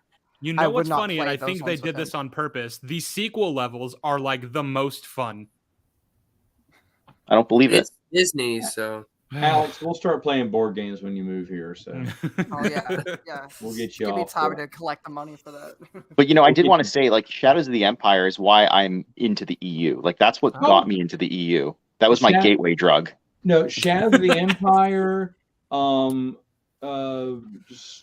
of the Old Republic, MMO. There's a ton of those video games were big influencers to a lot of people saying, you know what, I think I may pick up a book or a comic book about this, and then read a little bit more. So yeah, I mean, video games had a huge impact on bringing people into the expanded universe. There's no doubt about that. Anyone who says otherwise is lying or just ignorant. I feel like if you played like KOTOR and then you found out there was a comic series called Knights of the Old Republic, you might be disappointed that it's not even remotely about that storyline. But I, for one, really love. And then after the first 6 issues, you'd be okay.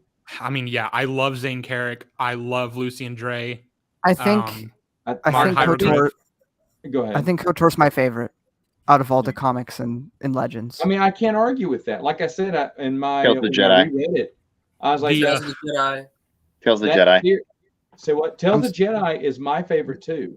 Yeah. I love Tales of the Jedi. But I'm saying specifically one story than Redemption from Tales. No. Redemption's a beautiful story. I mean, it's amazing. It's not necessary. To be fair, it's not necessary. And I love Kevin J. Anderson.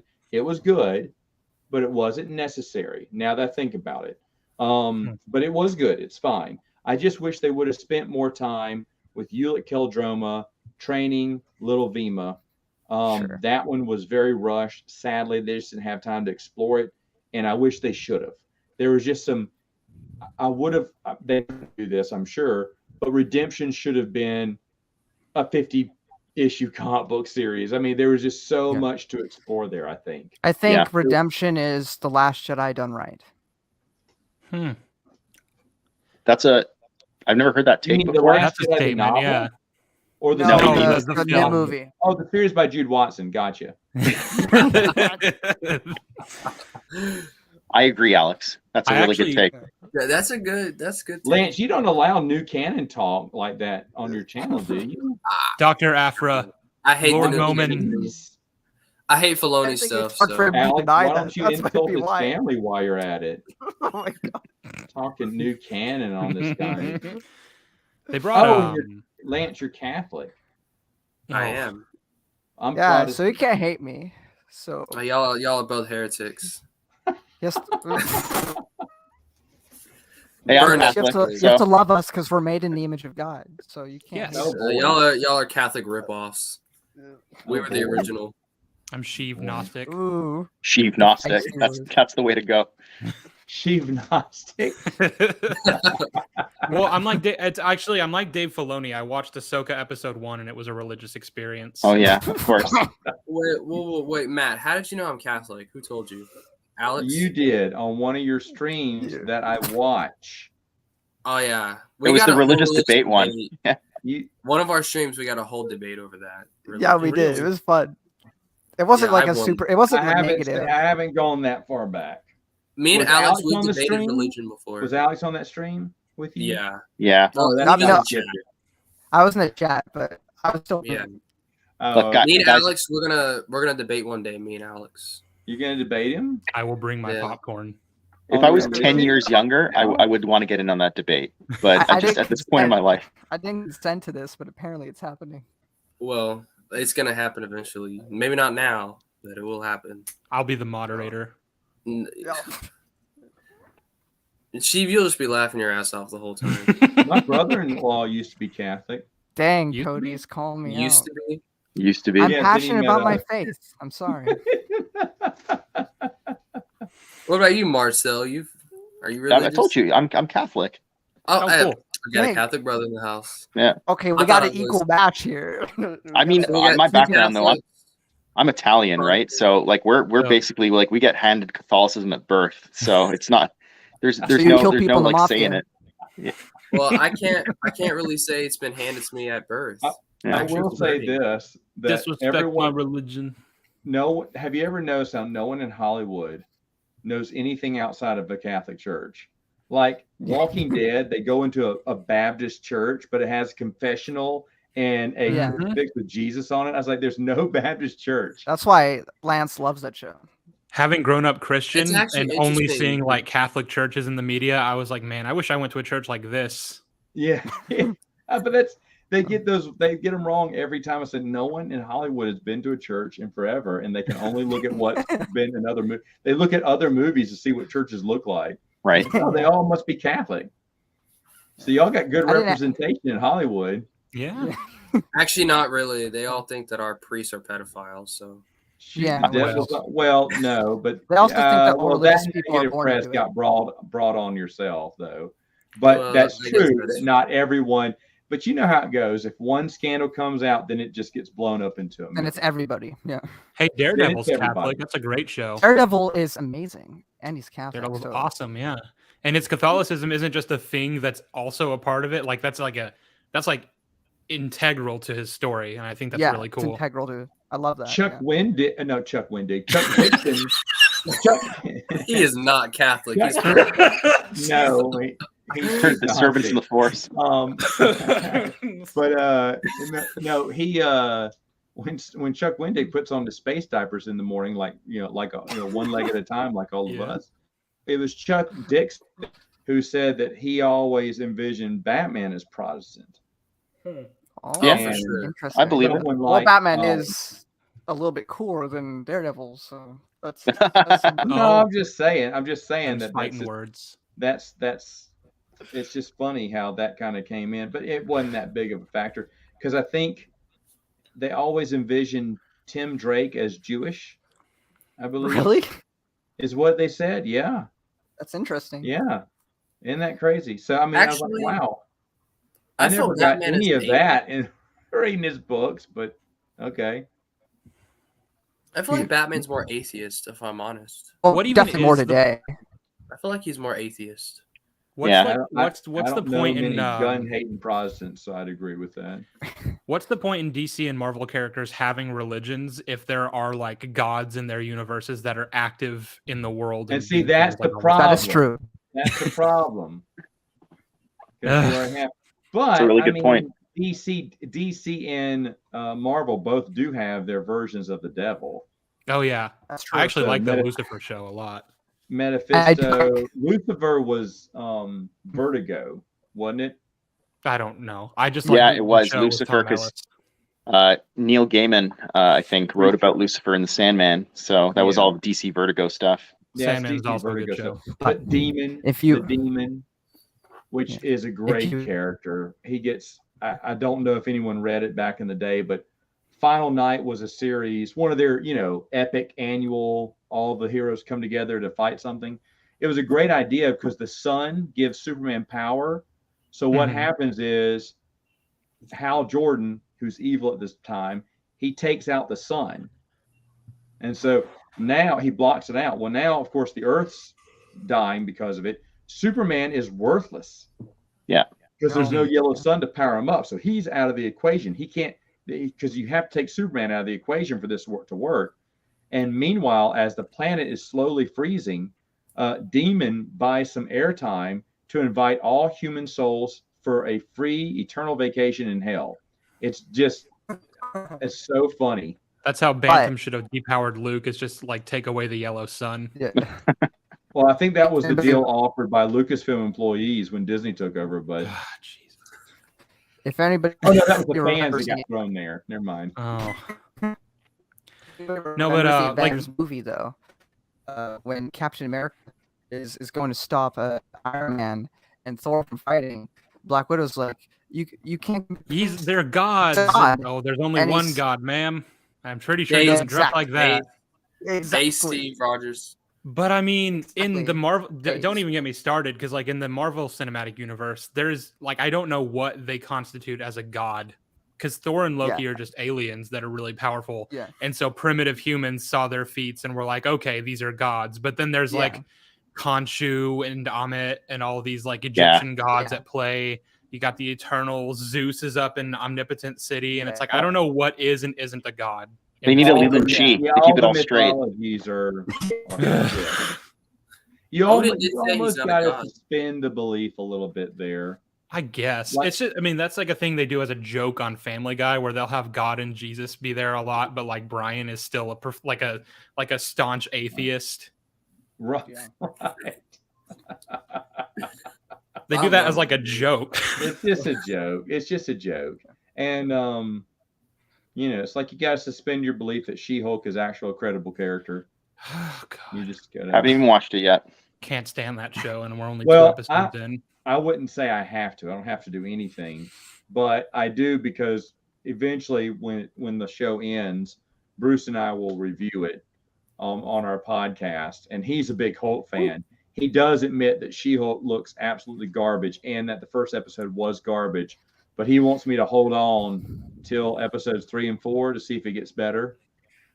Because I told him, I said, at this rate, you got one more episode out of me. I said, I've never been this disappointed since Jessica Jones. I hated Jessica Jones. Hey, after You Thor: hated Love Jessica and Jones? Thunder, after Thor: Love and Thunder, like the MCU can't disappoint me.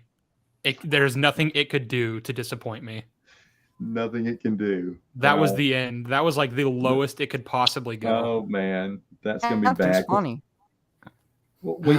No. Yeah, let me ask you this. Well, I know what it was, but I may have to ask you to go farther. But what was the last good Marvel movie or show you saw? The last movie that I would say is like good. Yeah, Infinity War. Yeah, Infinity War Infinity probably. Yeah. War, for sure. Endgame Yeah. is a total mess. Yeah. okay. Yeah. Well, I love it, but it's a mess. It's a mess. Yeah. It was 3.5 hours, and it literally took me and my wife 3 nights to watch it. I was so worn out. It was an hour and a half. Said, I'm tapping out. She's okay. And we watched another hour. It still wasn't ending. I said, babe, it's got like 20 minutes left. I can't do it though. She went, we'll watch it tomorrow. I said, yeah, we'll finish it tomorrow. Because we were just done. It goes nowhere Mhm. for so long. I mean, it's just one joke after the next. And then it's like, 2.5 hours in the movie, they go, you guys want to wrap up the movie now? Yeah, okay, let's get back onto the movie line. It's like, what was the point? Honestly, you might just skip to the last hour, just like watch the final battle. And That's what I said, the last it's got a lot of hour, cool, they- like great payoffs. Pick it up. I thought the Spider-Man movie was really good. I like Far From Home and No Way Home. I keep forgetting about Here's the those thing. because What's like, the last one called? I don't know what's. They're No all Way Home. No Way Home. Okay. But No Way I like- Home. Hmm. No, Sorry, go what? ahead, Go Alex. I was only talking. Sorry. Go ahead. Am I normal right now? Can I be heard? You can yes, be you're normal heard. and rude. Go ahead. Alex should be Oh, seen, I'm not sorry. heard. Yeah, that's so. I gotta take a pee break. I'll take over But- for you. I don't know how we're gonna get by But- without Lance. But Okay. Look so at that. He I like No Way Googled Home. me and he pulled up a Strauss photo of me. How cute. That's from Strauss Theater. I know where that's from. Were you aware that that was his avatar? It was his avatar from the last stream. Okay, yeah, fair enough. Oddly enough, I was there.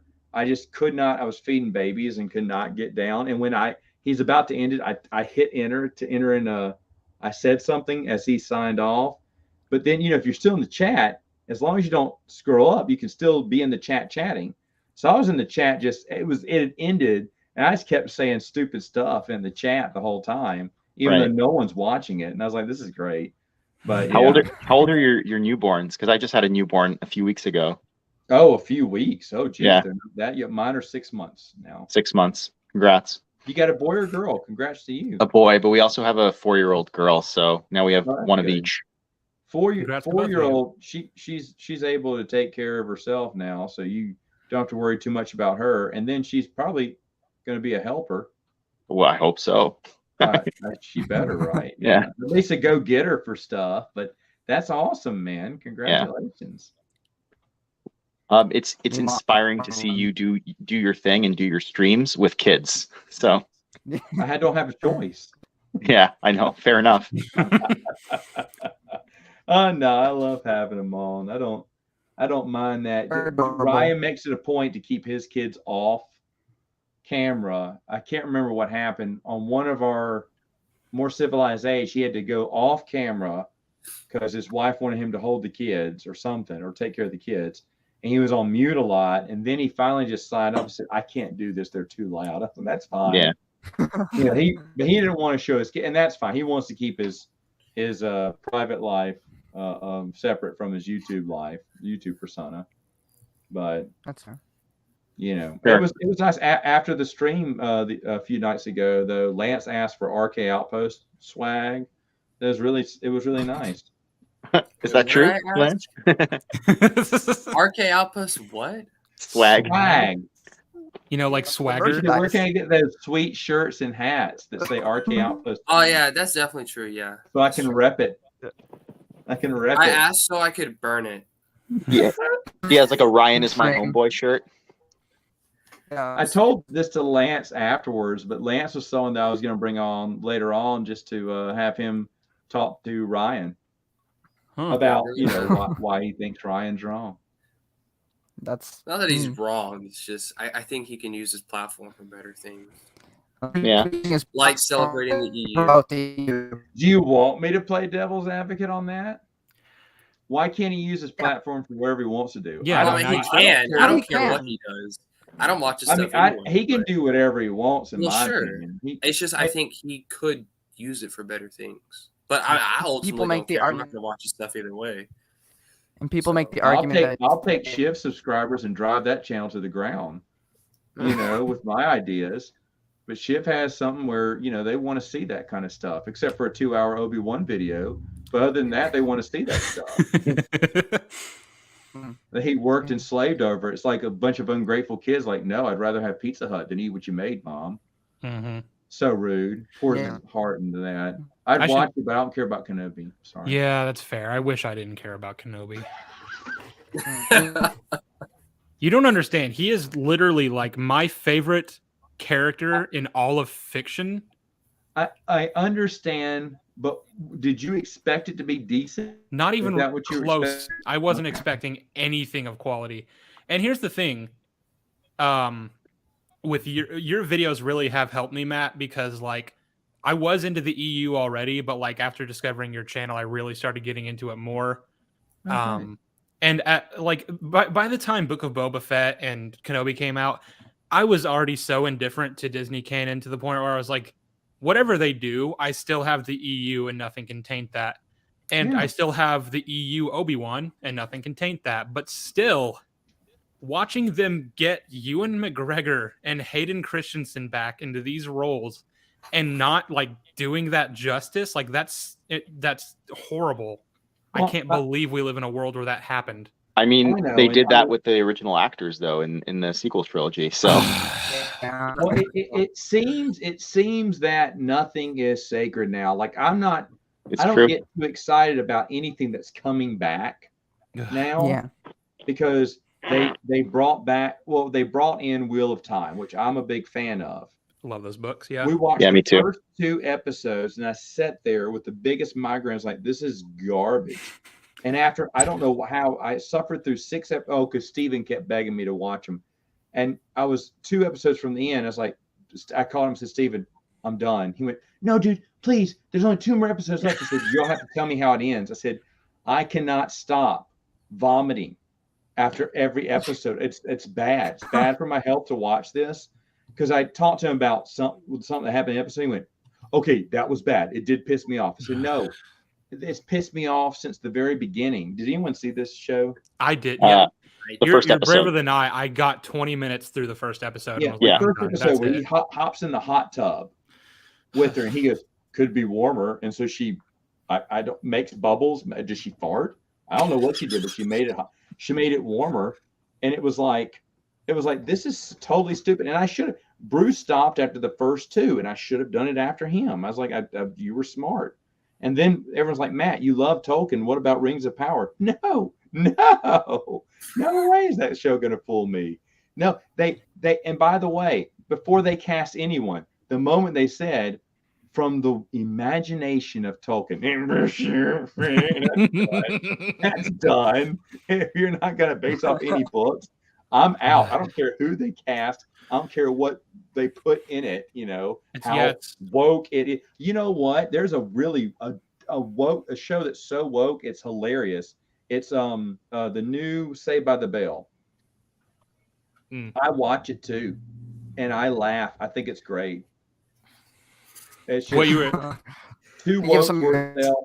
It doesn't get any views, which is why Ryan or no one else is going to attack it. But Good. if you watch it, you're like, what are they doing? They're trying to be woke and funny at the same time, and they're funny for the wrong reasons. And I don't know. My wife's like, I don't like this show. I said, well, I mean, yeah, the character and the situation's kind of dumb, but I said they're trying so hard to check all them boxes that I find it hilarious. what you were saying about from the imagination of Tolkien, that's about as insulting as like when the episode of a Star Wars show will go off and it'll say based on the story by George Lucas. And I'm like, no, no, it's not. No, this isn't. Stop lying to me. Not gonna watch that. Not gonna watch that.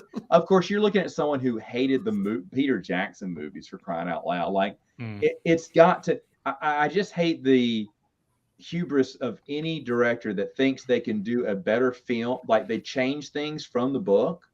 Now, I'm not saying skip over stuff. I'm saying like they change certain things, which is what Peter Jackson did. And I went to the first movie thinking, okay, there's not going to be Tom Bombadil. I'm fine with that. They're going to skip over. And it's fine because it's a movie. You can't have everything in the movie. So I'm fine with them skipping over or doing like Harry Potter did. They did one scene to kind of wrap up a storyline, even though that's not how it worked. It ended with Hagrid and the dragon egg and okay, well, they didn't have time for that. So they did this. And I get that. That I didn't have a problem with, even though I thought it was bombing on the screen, the 2-part ending movie. Deathly Hallows. They just totally dropped the ball there. But either way, that's besides the point. But you know how they were, skipping storylines or kind of doing different storylines to kind of wrap things up a little bit faster. I'm fine with that. But that's not what Peter Jackson did. He changed lines, he changed characters, he changed situations, and it got worse as each movie went along. I was laughing for the wrong reasons during Return of the King. It was so bad. It was so bad. So I'm not a fan of the Peter Jackson stuff either, which everyone else is. I have the soundtracks. I think they're awesome. I love the soundtracks. Visually, it's beautiful. Yeah, I think your takes on the Peter Jackson films are definitely unpopular. I myself have actually only seen Fellowship of the Ring, and quite recently. I never watched those movies growing up. I never really even read the Tolkien books, so I don't have much reference there. Like I read the Tolkien books every other year if I can, and I love taking that stroll through Middle Earth. It's just such a wonderful story. And when you have someone like that, I can't help it. I'm gonna be picky, but I just don't like that someone says, "Huh, best-selling novel." I don't think they know what they're talking about. I'm gonna change my engine's gonna do this or something. Like I Am Legend. I Am Legend is a fantastic short story, but that Will Smith movie pissed me off at the end. They changed the perfect ending for no reason but to say, "I think we can do it better." No, you can't. I can't. I can only think. I think we talked about this on Geeks Addict's channel. I don't know when, sometime this week.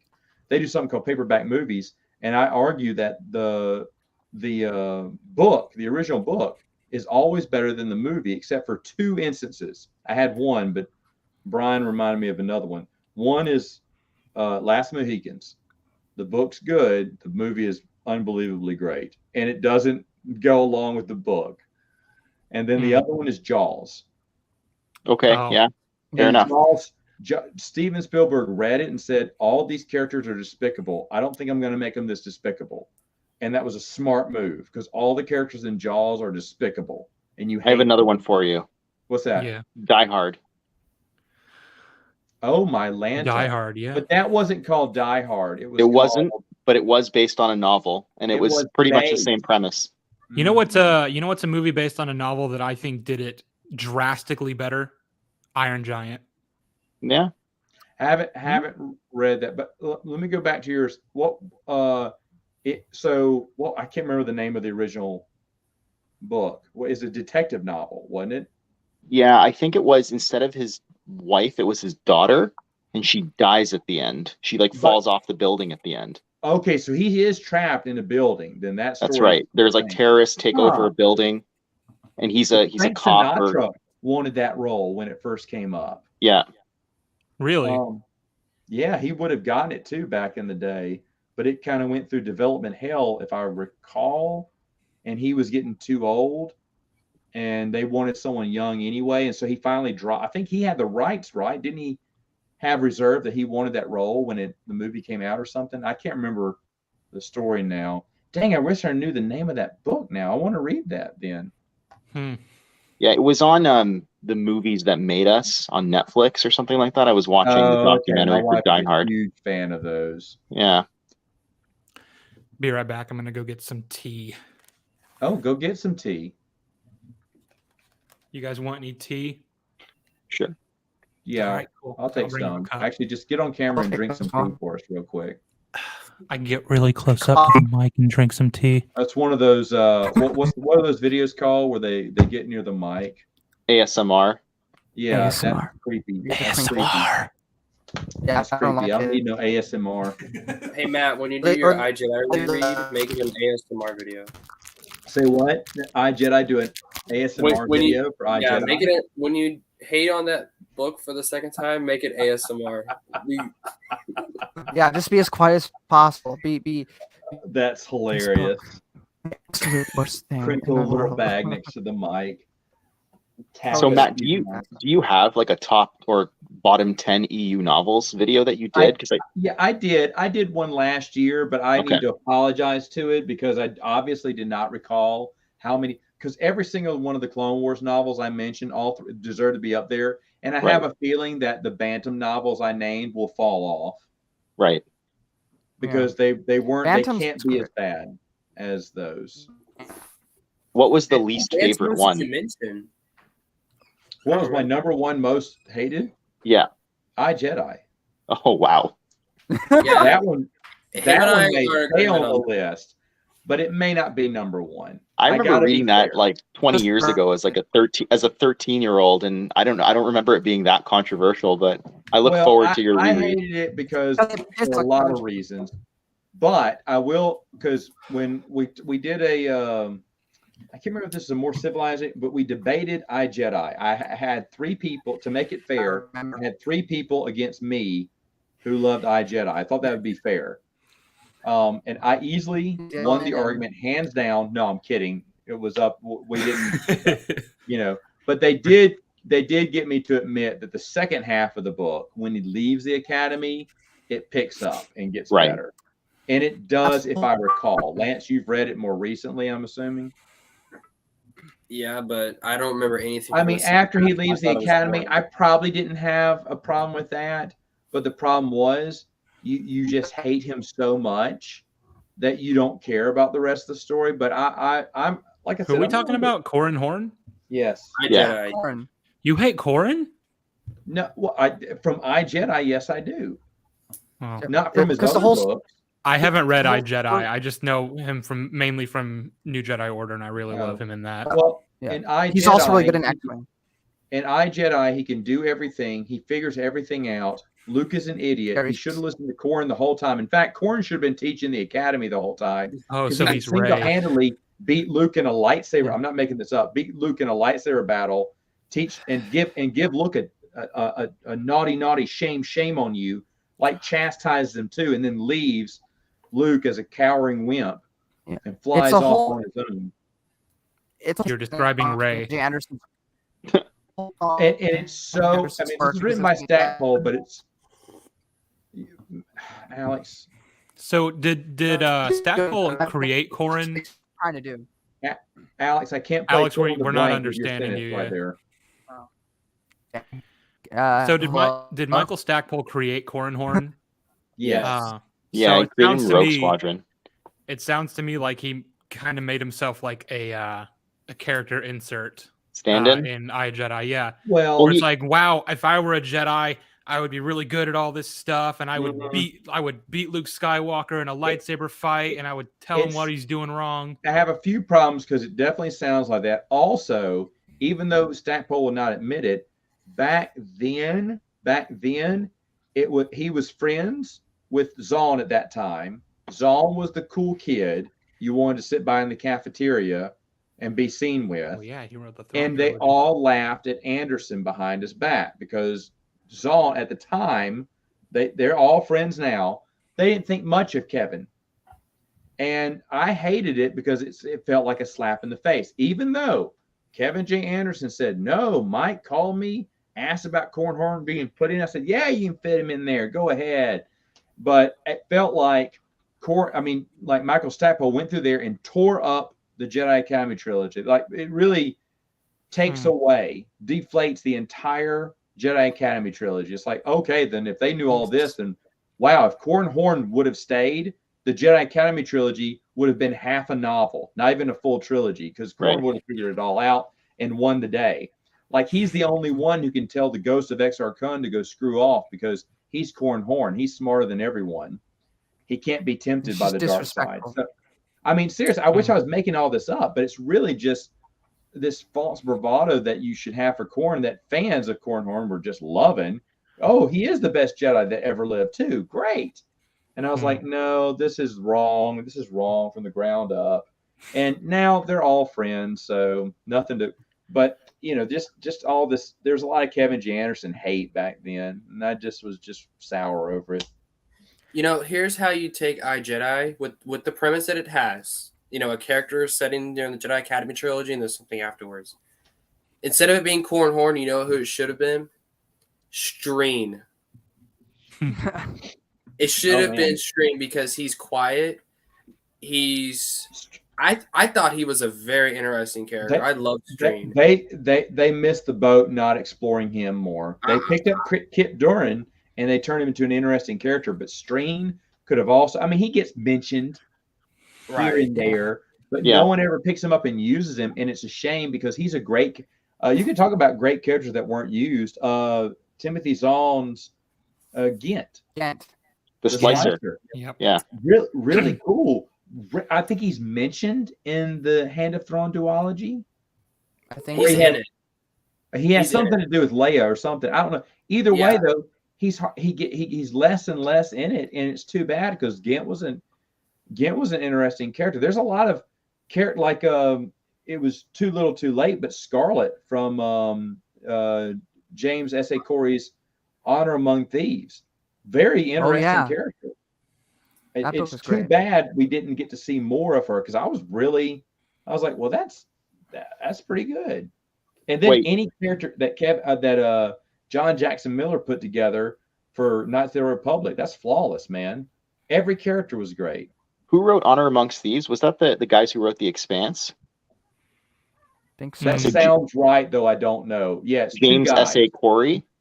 Yes, Yes. S.A. Corey. James S.A. Corey is 2 people. It's 2 people. Yeah, Right, right, Okay. right. Yeah. Wow. I didn't know that. Didn't know that. Yeah. one of them really hates me.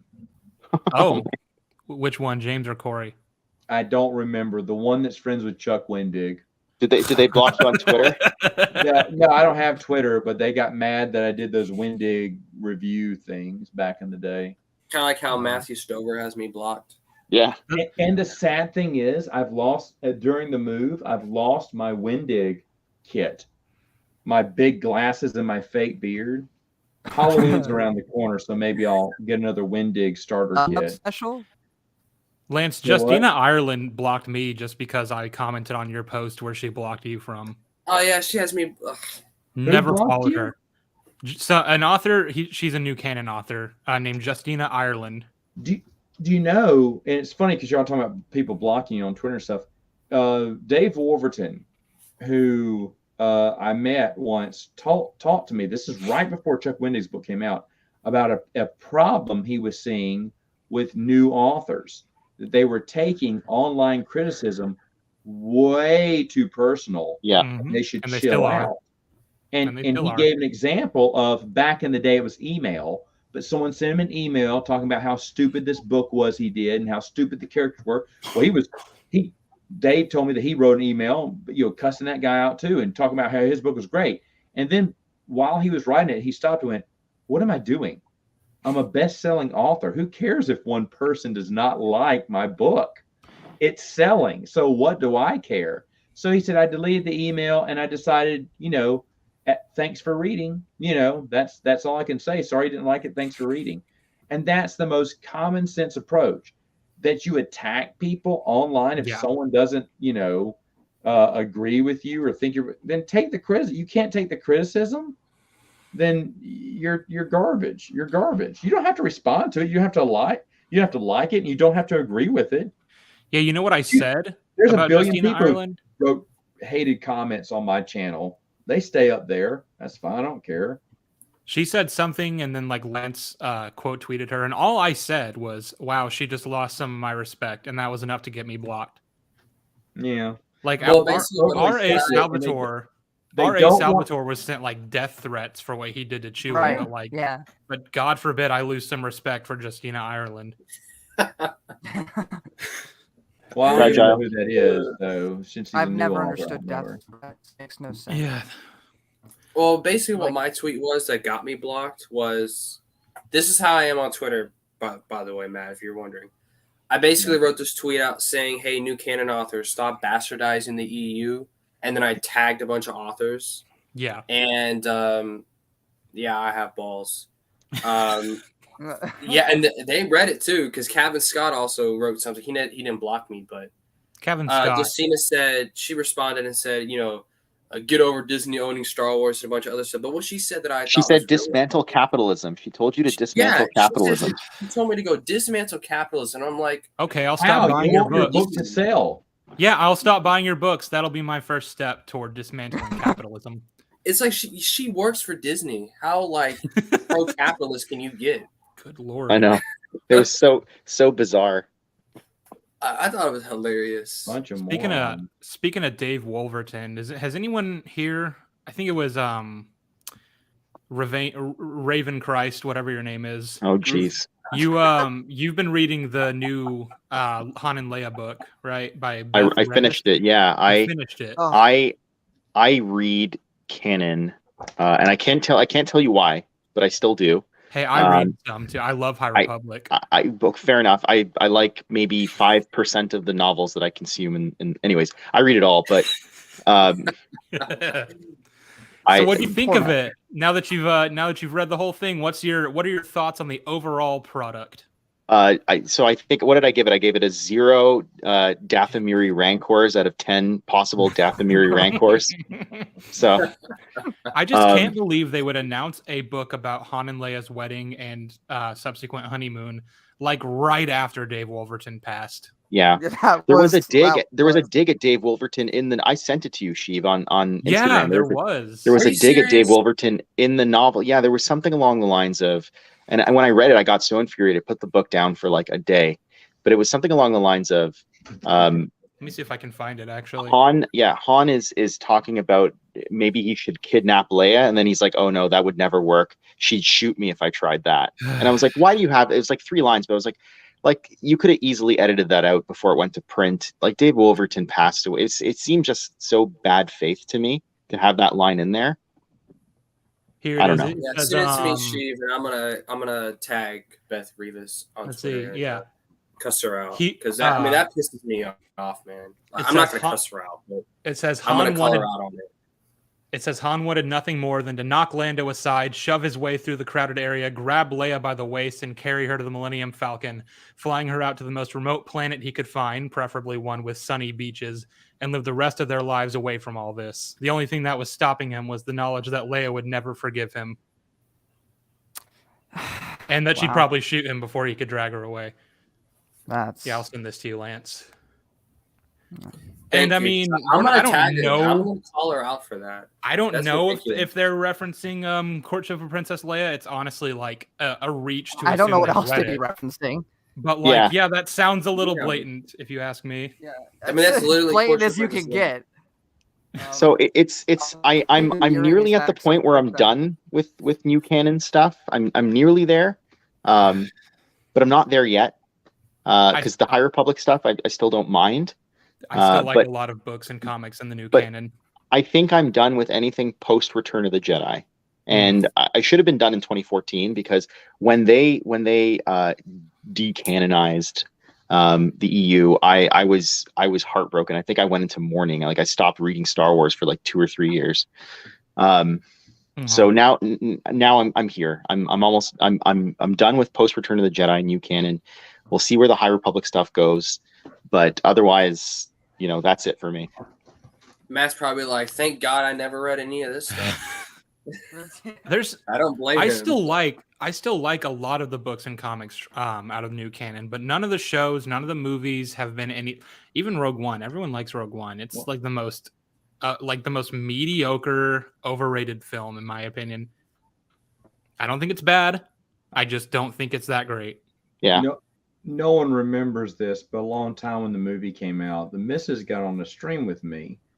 Very rare that she would get on there. And someone asked her what she thought about Rogue One.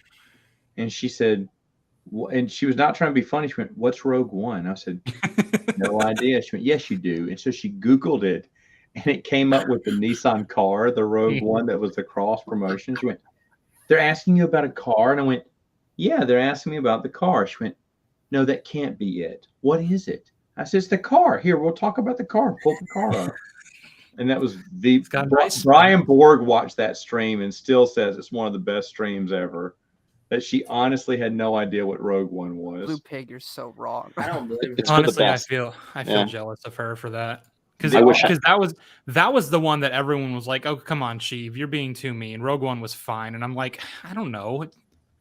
The thing is, I know the names of every single like main character in that movie, but only because I've had to talk about it as much as I have.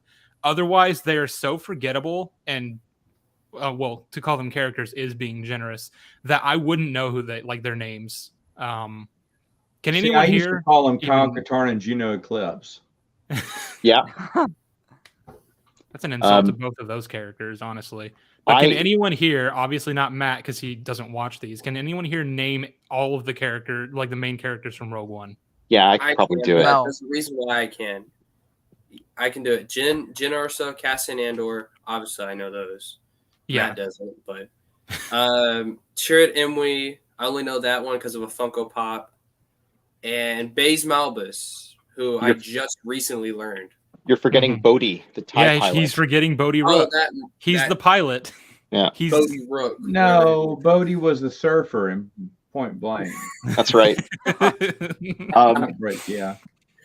But like, honest to God, I only own like 2 canon novels. I think I own Tarkin and Heir to the Jedi or whatever it's called. Ooh. Yeah. No, I own more than that. I I've basically Yeah, just used my library card to get the rest of them because I'm not going to pay for any of them. So I mostly use audiobooks, but only because when it's a new book, it's going to be like upwards of $20, and I'm not paying that much. it's true. You know, I can buy EU books, and since they're old enough now, they're usually anywhere between $3 to $5.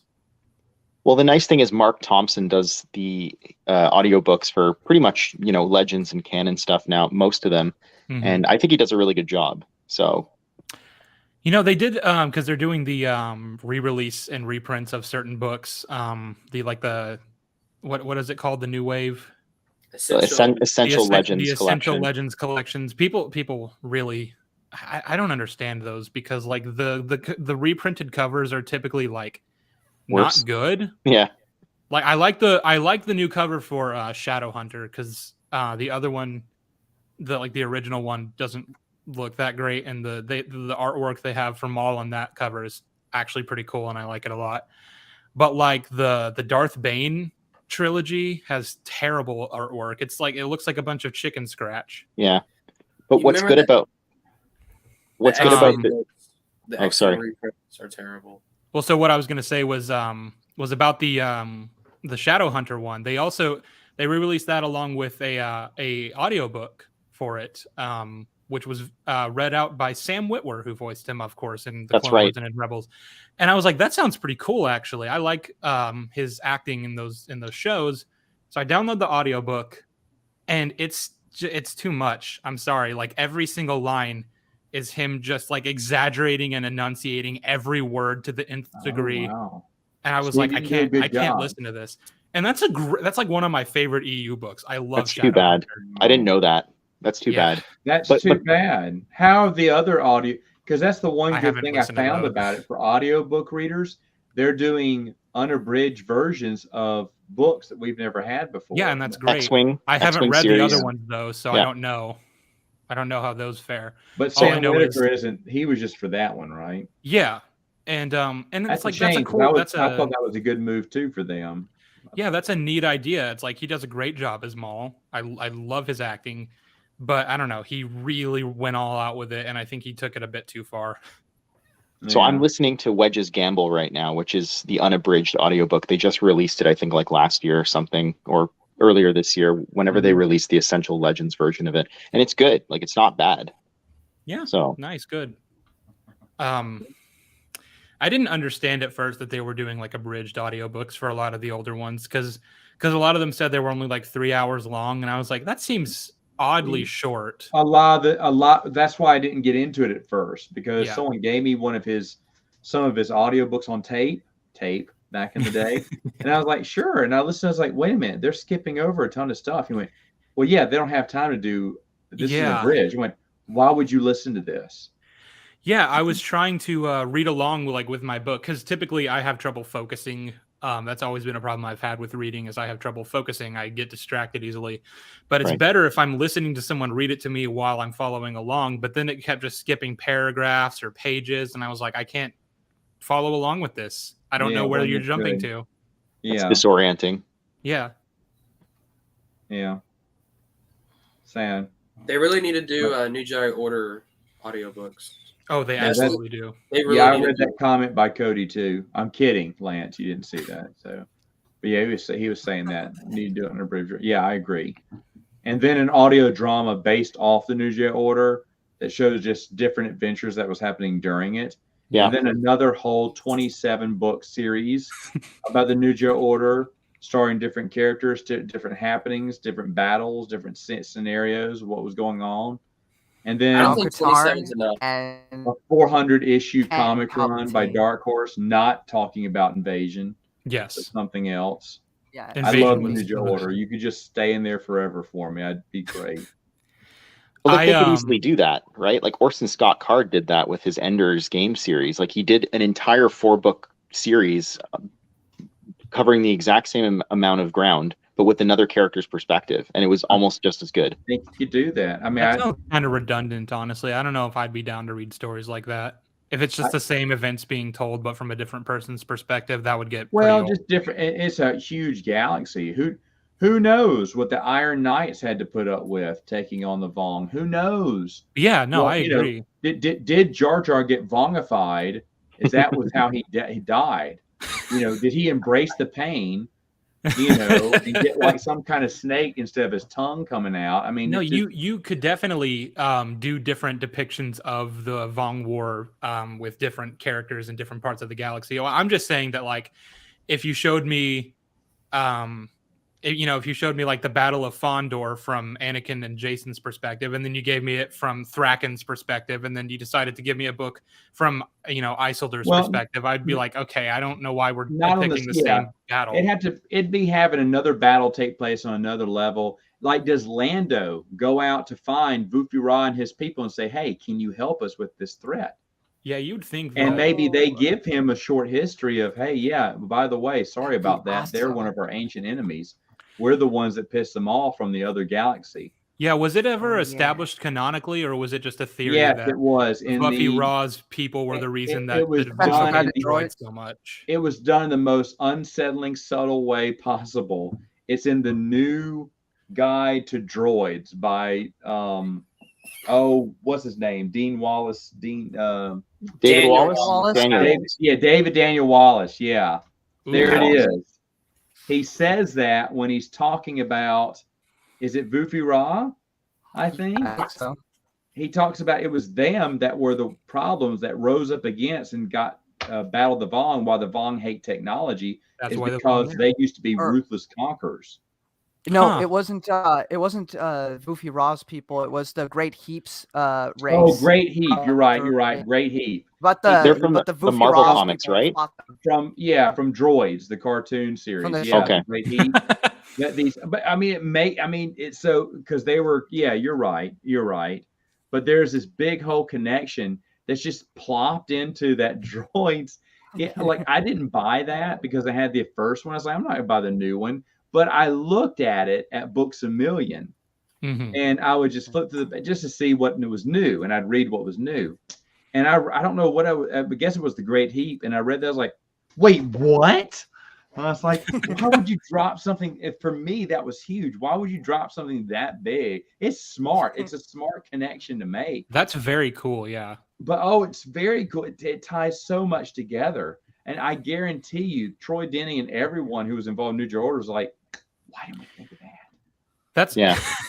Yeah. But That's it's what I part of really the love canon about because of that. there's a lot of EU authors, specifically like Lucino and Stover, who are very faithful to the Marvel comics, and they'll like reference it in very subtle ways. But it's like, that's very cool. You're not just going, ew, the Marvel comics, and disrespecting them. Like, you're going, no, Well- that's cool. We can take that and we can do this with it, and we can put that there. Well, Kevin J. Anderson says they grew up reading these, and he Yeah. always wanted to know what happened to that TIE fighter pilot that was left on Yavin the day after the Death Right. Star.